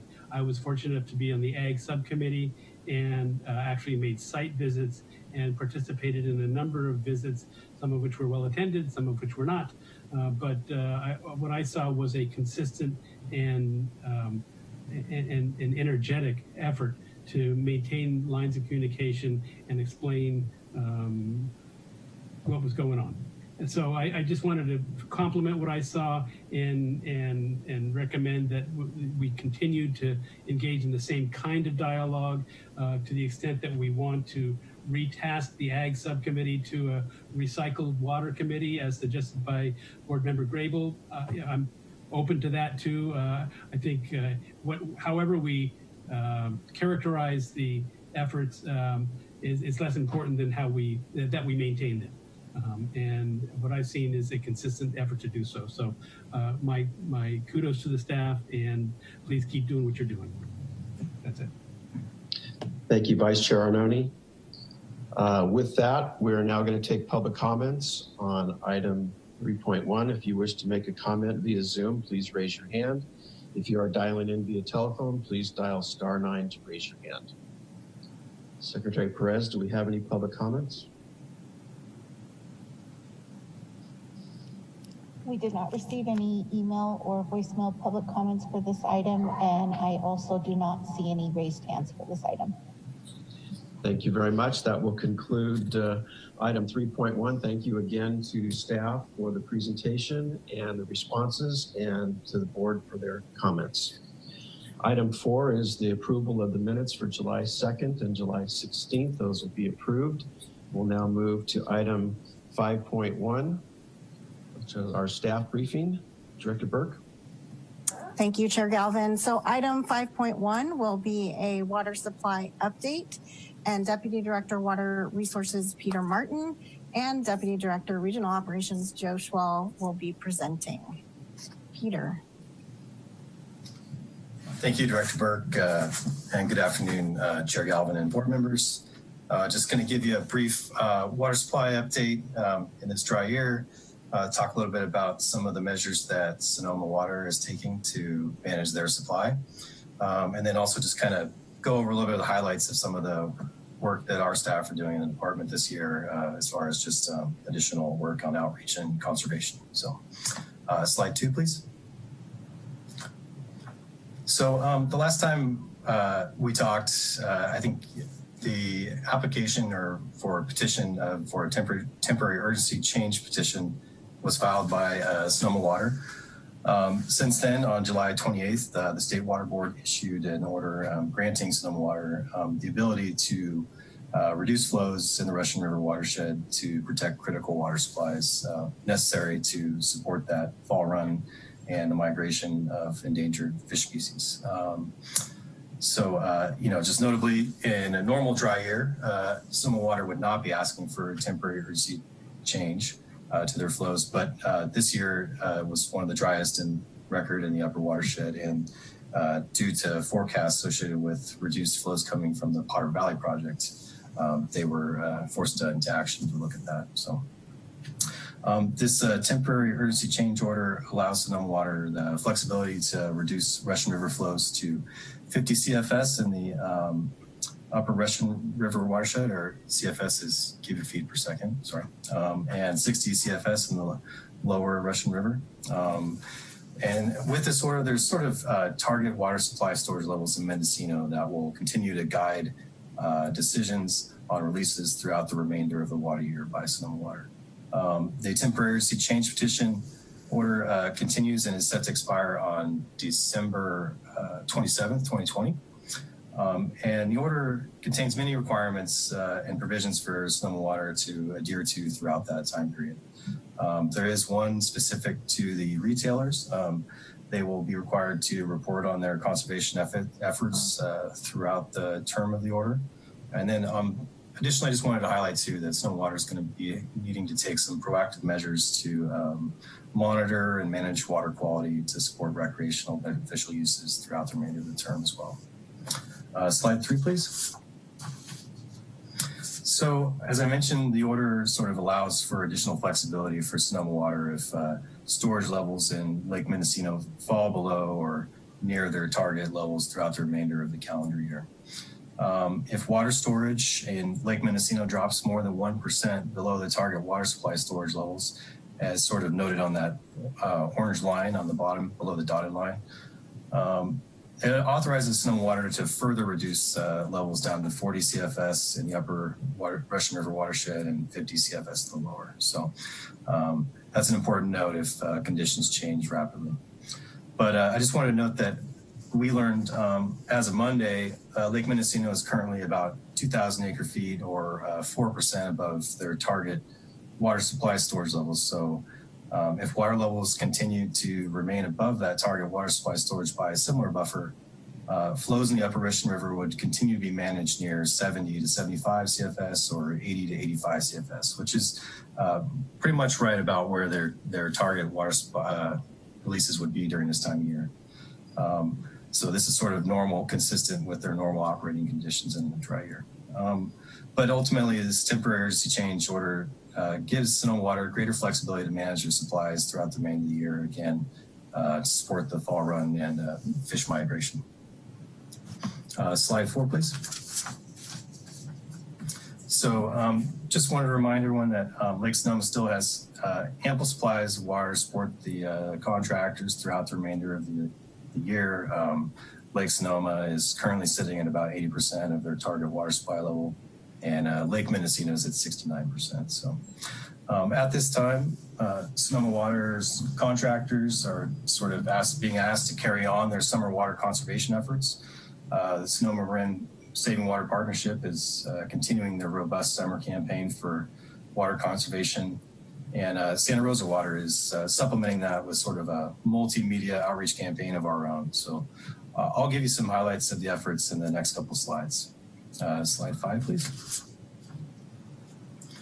So Santa Rosa Water staff have been working with the marketing communications team to roll out a significant outreach effort to customers via social media, bill inserts, some digital ad buys, in addition to consistent spots in the City Connections newsletter.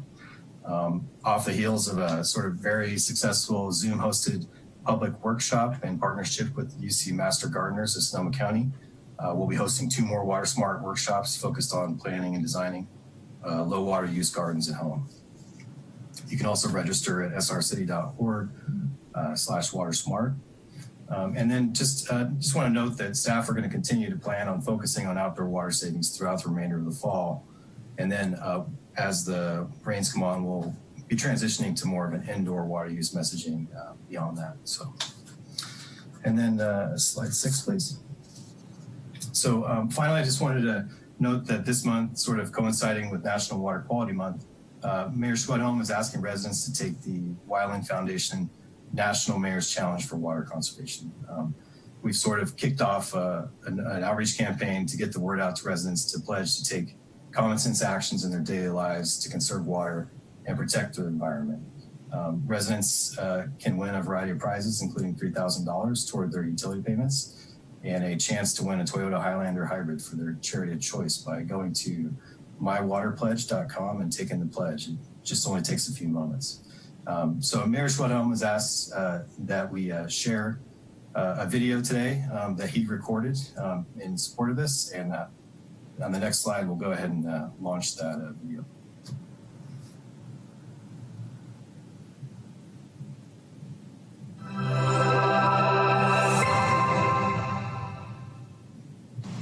Hi, I'm Tom Schwedhelm, Mayor of the City of Santa Rosa. Every day, we use water for drinking, cooking, and cleaning. Our lives, our jobs, our economy, our food, and our recreation all depend on local, high-quality drinking water from the beautiful Russian River watershed. As Californians, we know that our water is a precious resource. As Santa Rosans, we know there's never enough to waste. I'm proud of our community's long-standing commitment to protecting our water resources and the environment and using water wisely by incorporating water smart habits into their daily lives. This winter was exceptionally dry, and without knowing when more rain will come, it is an important reminder that it is always smart to save water for a rainless day, which is why I'm asking residents to join me in taking part in the Weiland Foundation's National Mayor's Challenge for Water Conservation throughout the month of August during National Water Quality Month. By showing your support, you're recognizing our community's commitment to water smart behaviors, and we're also committing to protecting the watershed we all share. All you need to do is go to mywaterpledge.com and take the pledge. It is free and only takes a few moments. By entering, you have a chance to win $3,000 towards your annual utility bills and hundreds of other prizes. Together, we know small changes in our daily lives can have large impacts. Don't forget to tell your friends and family. Please visit mywaterpledge.com to show your support and learn more. Thank you. So, this contest will continue throughout the remainder of the month of August, and we'll continue to promote that through various ways. So this is going to conclude my presentation. I did give Deputy Director Schwal a sort of a brief reprieve from talking, but I'll hand it over to him again, and we can answer any questions at the end as well. Thank you, Deputy Director Martin. I appreciate the short break. So next slide, please, for our recycled water update. We're currently at about 251 million gallons in storage, which is you'll see the curve in a few moments, but we're looking pretty good. We continue to have an alternating irrigation schedule, which helps to smooth out the or control the rate of irrigation. 31 of our customers have used their allocations for the season and have stopped irrigating. We have a total of about 52 customers on allocations. As I think I mentioned, I did mention earlier, the transfer of water from storm water is stopping tomorrow, actually. You know, at the beginning of the season, they had said they could provide between 100 and 150 million gallons to us through the season. As it turns out, with the demands that their customers have had on their system, they were only able to provide 45 million gallons so far. They say perhaps later in September they could provide us more, and we'll assess whether we can use it or not at that time. The repairs to Delta ponds have been are well started and are ongoing. The contractor it's really too early to tell whether the contractor is going to be able to complete the repairs this year. It was originally slated as a multi-year project, so there's no real surprise there. They're somewhat optimistic that they will be able to complete this year, but I'm guessing it'll hinge mostly on whether we get rain in late October or not. Last week we received word from our advanced warning from our supplier that, our supplier of the Geysers expansion joints for the repair project that's slated for this year. The suppliers, due to COVID related problems, they're having difficulties meeting our schedule, our delivery schedule. So city staff is looking into it. They'll be getting more information from the supplier shortly, and we'll see what impact, if any, that's going to have on our project. Next slide, please. Regarding your communications this year, I did want to touch on the May 20 email that our staff sent out to our customers.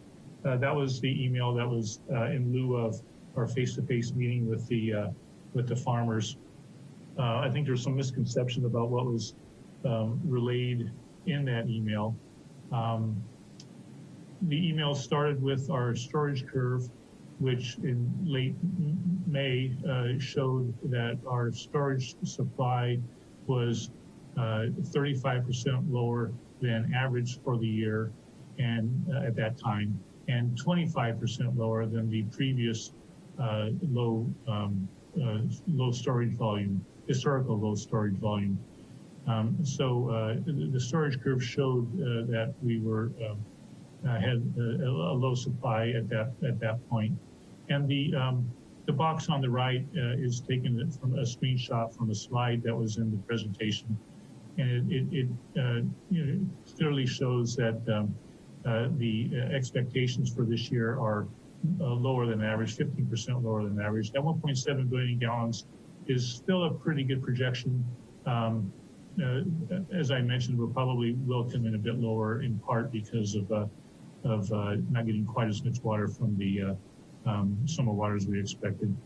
We also let them know that irrigation was going to need to be coordinated to balance the demand with the availability through September. We did say that we thought we could make it through the season without allotments, but the 3 weeks subsequent to this communications, we saw that the drop in our supply was 60% greater than normal, and so we had to reassess that statement, and as you're well aware, create allotments for everybody. We did say that we were expecting 100 million gallons from Sonoma Water, which also didn't come to fruition. We did reduce our city farm irrigation this year. Moving on from that, we continue, as Director Burke mentioned, we continue with communications, twice monthly allotment updates to the customers. They just got their allotments or their update early this week. The storage curve is made available on the website, as well as being sent to all of our customers through the site supervisor emails that are sent out on a weekly basis. Next slide, please. So here's the curve. You can see that we were slightly under the projection that I made back in mid-June, but we're tracking it fairly well. Now that we're into August and some of our irrigators have stopped irrigating, I expect that red line to flatten somewhat and mimic the line, the blue line of our projection. We're still comfortable that we'll make it through the end of August, but beyond that, whether we make it to mid-September or not before major irrigation needs to shut down, it remains to be seen. Again, it's a matter of whether we can make it faster than it gets used at this point. Next slide. With that, I'll entertain any questions you may have. Thank you. Board member questions or comments? Seeing no one, I'll go ahead and open it up for public comments on item 5.1. If you wish to make a comment via Zoom, please raise your hand. If you're dialing in via telephone, please dial *9 to raise your hand. Secretary Perez, do we have any public comments? We did not receive any email or phone voicemail comments, and I see no hands raised either. Thank you very much. That will take care of item 5.1. We have nothing on the consent calendar. We have one report item. Director Burke. Thank you, Chair Galvin. Our report item for this meeting is approval of the amended and restated Memorandum of Understanding and Professional Services Agreement for our ultraviolet light disinfection equipment system pre-selection, and Supervising Engineer Mark Casray will be making the presentation. Mark. Okay, thank you, Director Burke. Good afternoon, Chair Galvin and members of the board.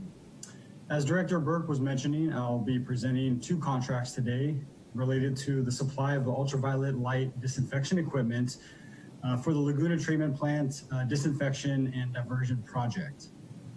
I will be discussing an amended and restated Memorandum of Understanding and a professional services agreement with the UV equipment supplier that we pre-selected for this project. So these two documents were initially executed in 2016, but delays to our overall design project requires that we reestablish these two contracts with upgraded pricing terms. Next slide, please. So today I'll go over the project background and pre-selection process. I'll discuss the original MOU and its purpose. I will go over the value engineering study and how it delayed our design project. And that delay resulted in the need for a new MOU and PSA. So I will be discussing those two new contracts and comparisons between the original contracts and these new ones. I will go over the impacts this board action will have on the project, as well as the schedule, and ultimately make a recommendation to the board. Next slide, please. So as you may know, we have an aging UV disinfection system at Laguna Treatment Plant at 22 years. It's exceeded its useful service life. And in addition, it actually has inadequate capacity to treat our peak wet weather flow conditions at the plant. This has prompted us to perform a number of studies, and we ultimately executed a design contract to replace our system in January of 2016 with Carollo Engineers. Later in 2016, we pre-selected Calgon Carbon as our UV equipment supplier through a competitive procurement process and executed an MOU and a PSA with the supplier. However, in 2017, we did pause the project to perform a value engineering study, as well as subsequent analyses that did cause delays to this project, which I'll detail shortly. So in 2018, our MOU, the pricing terms of our MOU expired. And also in 2019, we amended our design contract to address some scope changes as well as this project delay. Next slide, please. So why did we go through a pre-selection process? We did so because the major UV equipment suppliers all have varying physical requirements that need to be incorporated into our design prior to advertisement for construction. And these varying requirements you can see in the photos on the slide. They include channel geometry, flow hydraulics, and instrumentation and controls. And so the pre-selection process allows us to incorporate these specific requirements of this critical equipment into our design. We identified 4 major UV equipment suppliers and conducted site visits to various wastewater treatment plants that operated this equipment. We used this research to ultimately determine selection criteria that we would use for determining the best value as we review proposals for the equipment. And some of the selection criteria includes capital and life cycle costs, support services and parts location, which is very important, ease of access and maintenance, as well as ease of operation. So we took this and other criteria and prepared a request for proposals.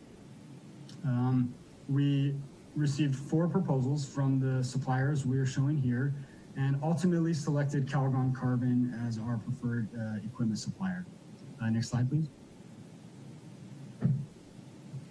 And so we entered into an MOU with this supplier, which fulfilled a number of needs for the project. First, it guaranteed an equipment price of approximately $4.7 million for 18 months.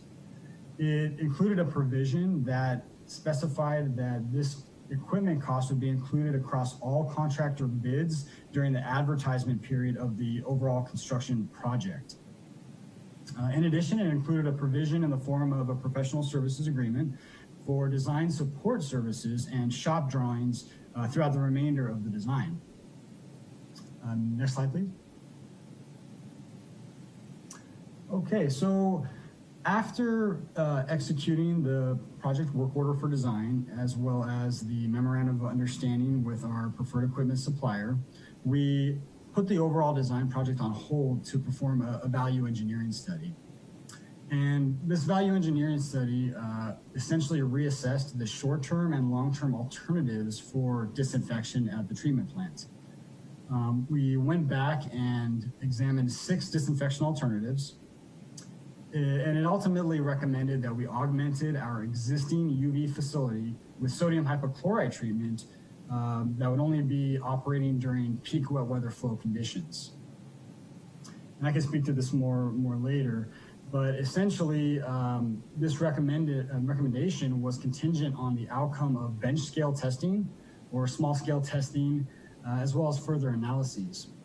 So we did perform those, and ultimately the city determined that UV replacement in its entirety was the most effective approach and was of best value to the city. However, and as shown in the timeline, these unanticipated studies did result in delays to the overall project, which ultimately led to the expiration of the pricing guarantee in the MOU with Calgon Carbon. And as you can see, the October 2017 wildfire occurred during this time, and that led to the benzene contamination issue, which redirected substantial staff efforts and really exacerbated this delay. Next slide, please. So we're now seeking to amend and restate the MOU, but essentially with new pricing terms. Now, the city did not elect to resolicit for proposals for a number of reasons. Essentially, the initial pre-selection process was incredibly robust, and nothing really has changed with equipment suppliers and the UV industry to date. And so we determined that there wouldn't be much value in reissuing a request for proposals. Additionally, the pre-selection process was appropriate at the early stages of design back in 2016, but since we are now approaching completion of the design project, a new solicitation would delay the project further. It would certainly increase costs and could also result in further complications with our regulatory agencies. And so the table here shows the changes between the original MOU in 2016 and the new MOU for which we're seeking approval. Both MOUs essentially bind the city and the supplier to a commitment. They establish equipment prices for a guaranteed period of time. They both establish that no payment will be made at this time, but rather will be included in contractors' bids equally. And they both include a professional services agreement for design support services. So as you can see, both MOUs are essentially the exact same, with the only key changes being the pricing terms. The equipment price escalated by about $1 million, and we are also pursuing a pricing guarantee or a hold on that price for a period of 22 months. Next slide, please.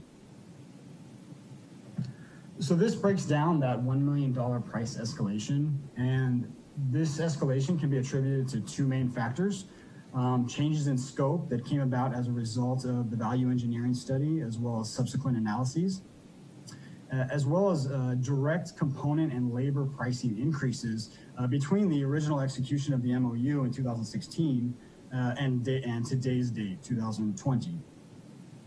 So as far as the scope change, we increased a number of control systems that operate the channel light banks to provide better efficiency and better operations for the system. That came at a cost of about $300,000.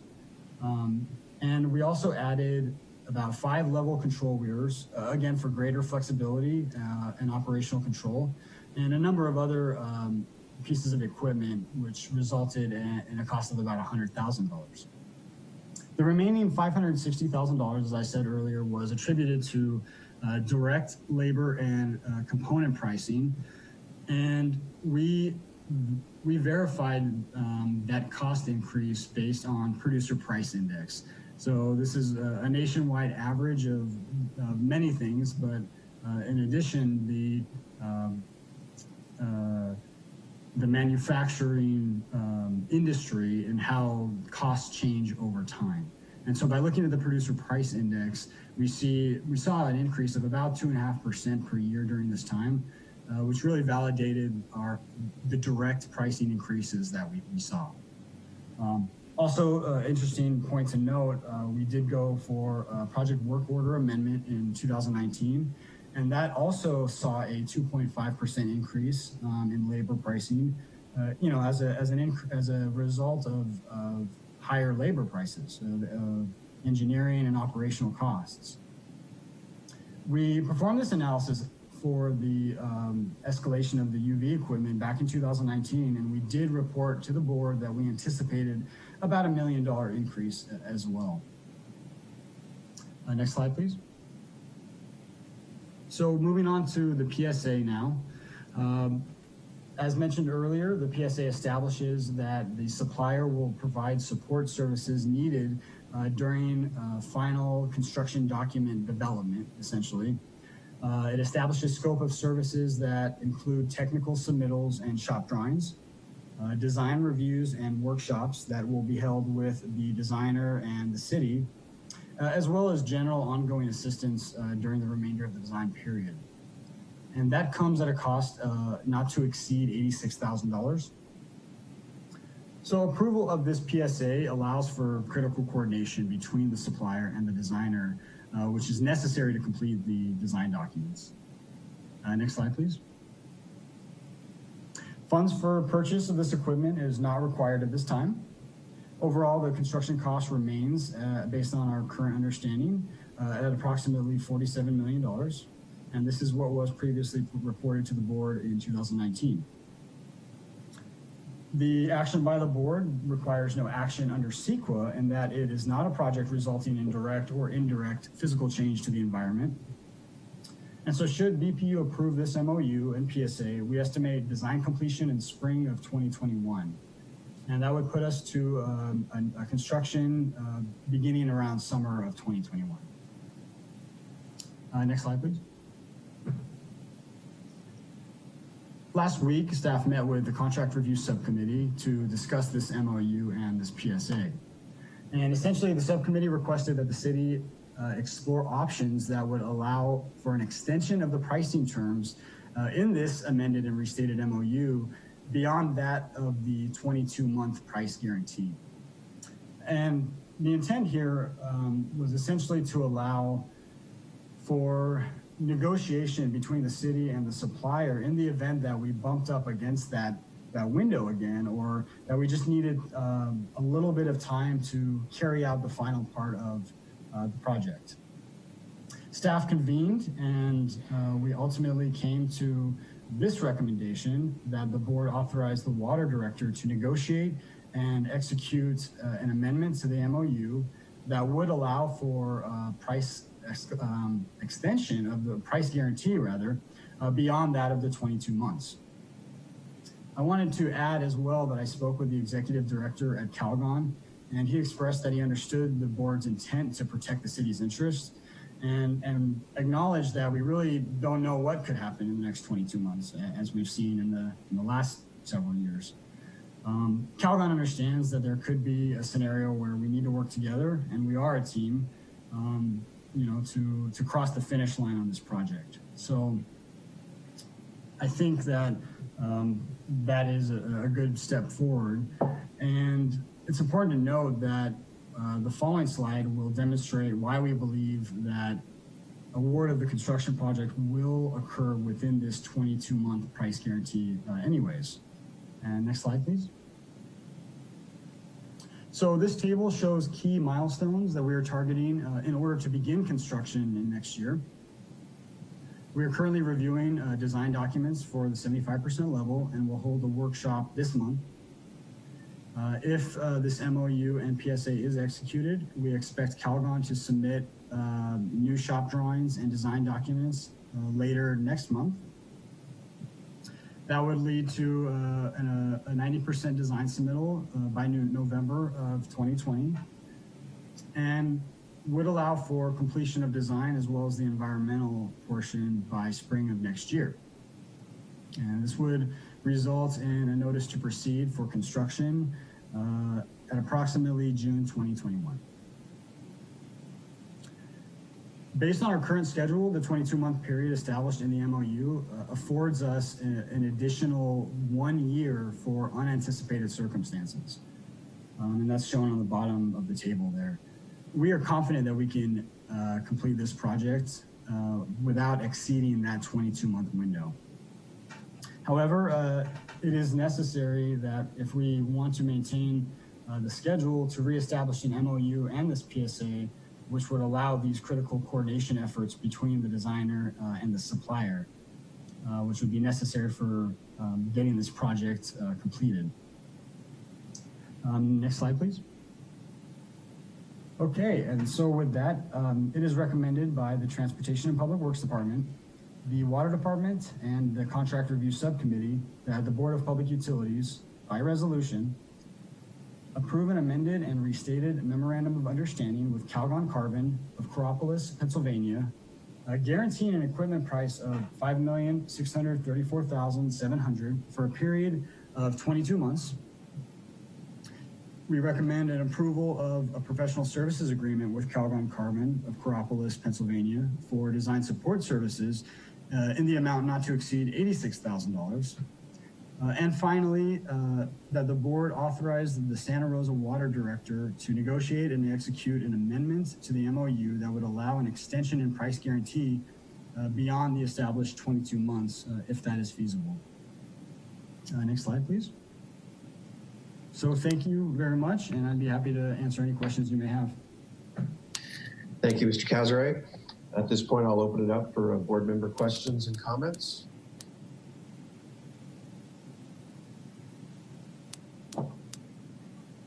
I think as Mr. Cazaret indicated, it was presented to our contract review subcommittee. The current recommendation, I think, reflects the discussion that we had at that committee meeting and the unanimous recommendation by the contract review subcommittee. So are there any other further questions or comments? Seeing and hearing none, I'll call for a motion for the resolution to be adopted.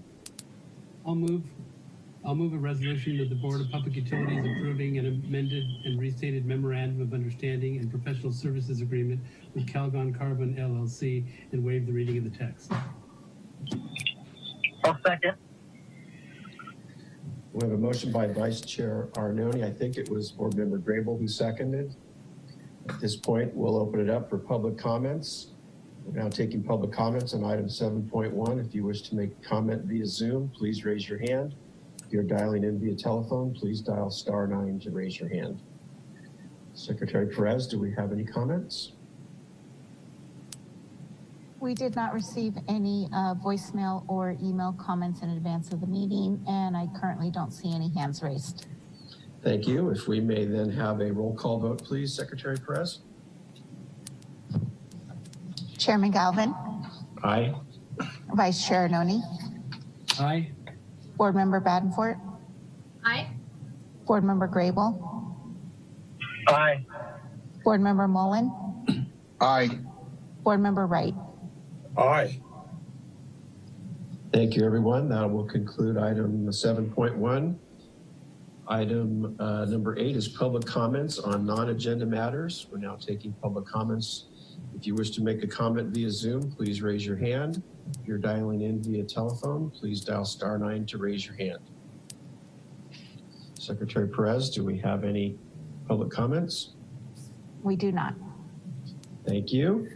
We have no referrals. We have one written communication, which I think we've already probably discussed, unless anybody has any further questions or comments on that written communication. Chair Galvin, I Yes. did want to just make sure the board knew that there was a response letter that was sent to the Farm Bureau, copying the others that were copied on the original letter on August 3rd. It was sent to the board and the council, and you will see it again on your agenda on the next meeting as a written communication. Thank you. Any other questions or comments regarding item number 10, the written communication? Vice Chair Arnone? Yes, I just wanted to comment that I saw the letter that will be attached next meeting, and I compliment the director on the letter, and I particularly compliment the tone, which was very diplomatic. The letter you were responding to was less diplomatic, and I thought you exercised great discretion and good public relations in handling the issues raised in that letter the way you did. I was very disappointed by the letter we received. I didn't think it accurately reflected the extraordinary efforts that have been put forth by city staff to maintain a fair system and to maintain communications that were equitable and considered the interests of all parties involved. So I just kudos on your letter. I thought it was well stated, covering the issues, and let's go forward. Second, Vice Chair Arnone's comments. And I will third them, and I will say that I would have been much less diplomatic than our director was, and I appreciate the manner in which she handled it, because I don't know if I could have restrained myself as much as she did. So any other questions or comments? Okay, item number 11 is subcommittee reports. We've already talked about the contract review subcommittee, so I don't believe there were any others. Any other subcommittee reports? Hearing none, we'll go to a director's report. Thank you, Chair Galvin and members of the board. Just a couple quick updates. I know we're running quite long. I just wanted to let the board know that at Monday's WAC-TAC meeting, there was an update on the Potter Valley project relicensing. And there is now a detailed schedule available on the website, which is twobasinsolution.org. That's TWO basinsolution.org. It has information on upcoming meetings as well as milestones for the relicensing. And wanted to also let the board know that the FERC has put out a request for any scoping comments on their environmental impact statement for the project. And we will be working through the WAC to provide scoping comments by the deadline of August 27th.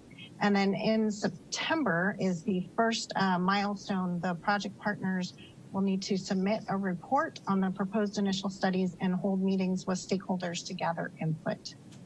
And then second, I wanted to let the board know again at the meeting on Monday that the TAC approved 2 items. One is a work plan for a regional water supply resiliency study, working with Sonoma Water and the other water contractors.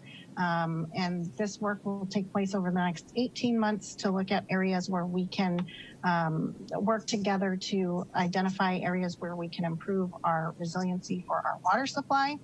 And then second, the TAC approved a emergency training and coordination program. This was in response to the 2019 civil grand jury that recommended additional training opportunities and working together between Sonoma Water and the contractors. And then last, I would like to ask if Roberta Atha could please put up a quick presentation. Roberta? Maybe. Hang on one moment. Oh, starting at the back. All right, so hopefully this will go through. We wanted to recognize that one of our long-term employees, Roy Troop, who's an environmental compliance inspector 2, and he's served 23 years with the city of Santa Rosa. Roy started with the city in 1997 in the water department as a maintenance worker on the weekend crew. As a USO, Roy gained lots of experience, mostly working in wastewater and the downtown crews for 9 years before moving to environmental compliance.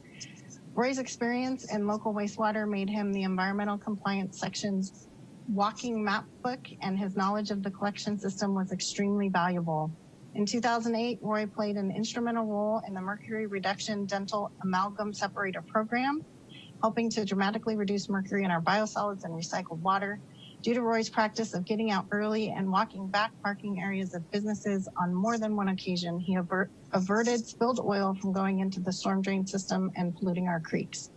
Roy's greatest gift to Santa Rosa Water is the reduction of grease in the collection system. He used his knowledge of the collection system and inspection training to help drive down the accumulation of fats, oils, and grease, also known as fog, in the sewer system, helping reduce the number of sanitary sewer overflows. In Roy's tenure, we went from many areas of fog buildup to almost none in 6 years. Roy's inspections and follow-through, educating, and when necessary, enforcing regulations on commercial businesses help to protect the general public and the sanitary sewer system. It's been my pleasure to work with Roy closely, and I just want to congratulate him on 23 years of service to the city and wish him the best in his well-deserved retirement. And that is the end of my report.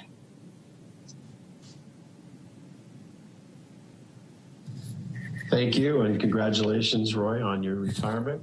Any questions or comments for the director? Seeing none, we'll now take public comments on item 13. If you wish to make a comment via Zoom, please raise your hand. If you are dialing in via telephone, please dial *9 to raise your hand. Secretary Perez, do we have anyone on item number 13? We do not. That will conclude item 13. Item 14 is a closed session. Assistant City Attorney McLean, if you would announce the closed session. Yes, thank you, Chair Galvin, members of the board. We have 2 closed session items to attend to today.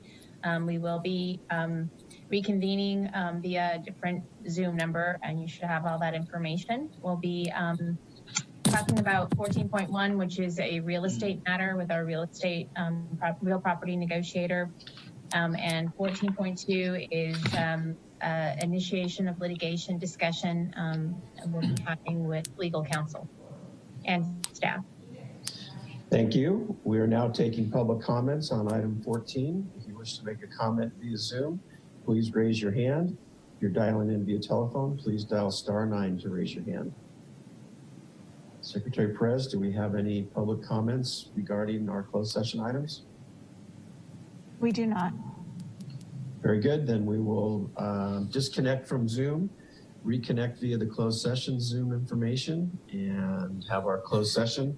I'll give you each a little extra time, so if you need a bathroom break, that'll be fine, and we'll reconvene shortly. Thank you.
Gina, we should all be rejoining here shortly. Great, we're ready for you. Thank you.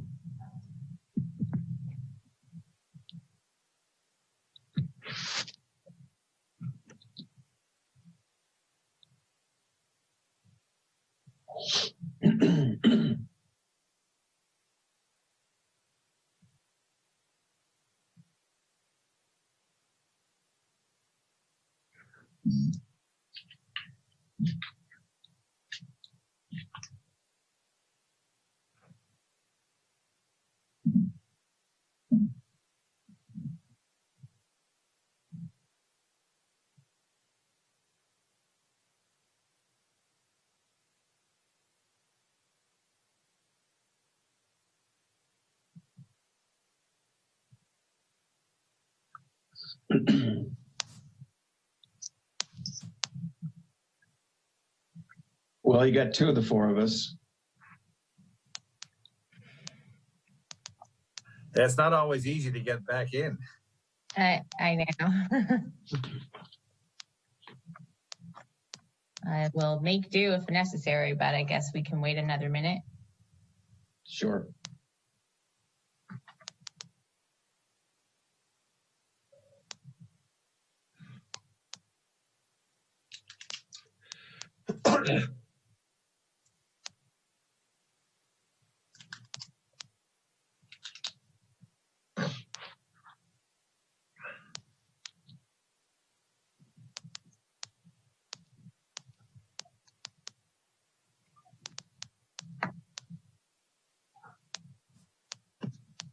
I suppose we can go ahead and just do the report out, and we're live stream, I assume. We are live stream, but I do need to do the roll call again, correct? Right. Yes. Okay.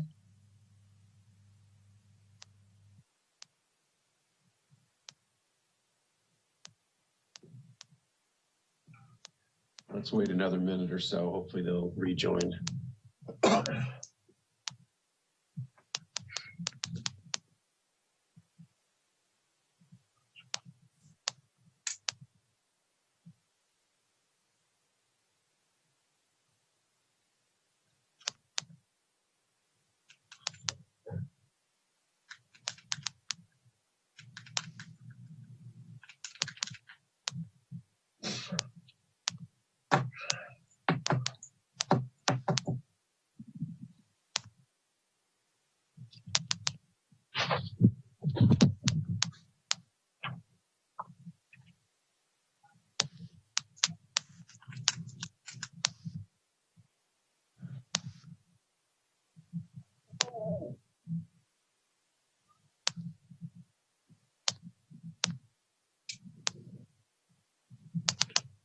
Well, there's Chris.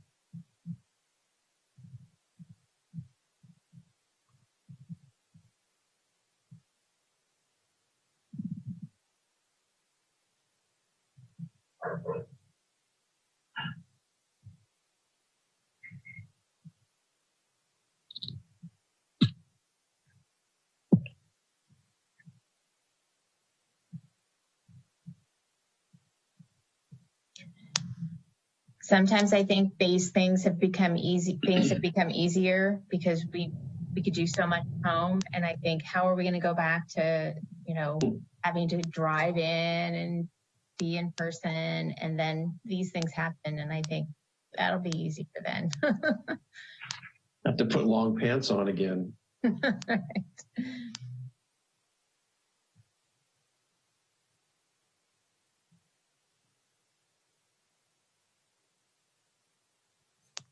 I just got a text from Matt. He's having trouble. I'm going to resend him the Zoom link.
There he is.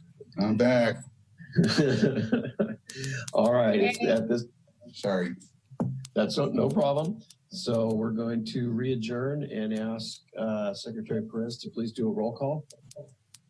Okay. Chairman Galvin, Here. Vice Chair Noni, Board Member Badenfort, Board Member Grable, Here. Board Member Mullen, Here. Board Member Watts, Board Member Wright. Here. All right, we still have a quorum barely. I'll ask Assistant City Attorney McLean to report out on our closed session items, please. Thank you, Chair Galvin. We did hold 2 closed session items. The first one, 14.1, the board provided direction to the city's real property negotiator on price and terms. Item 14.2, there's nothing to report out that item this time. Great, thank you very much. Thank you all for hanging in there on a long meeting for today. We'll go ahead and adjourn the meeting. We'll see you in a couple weeks.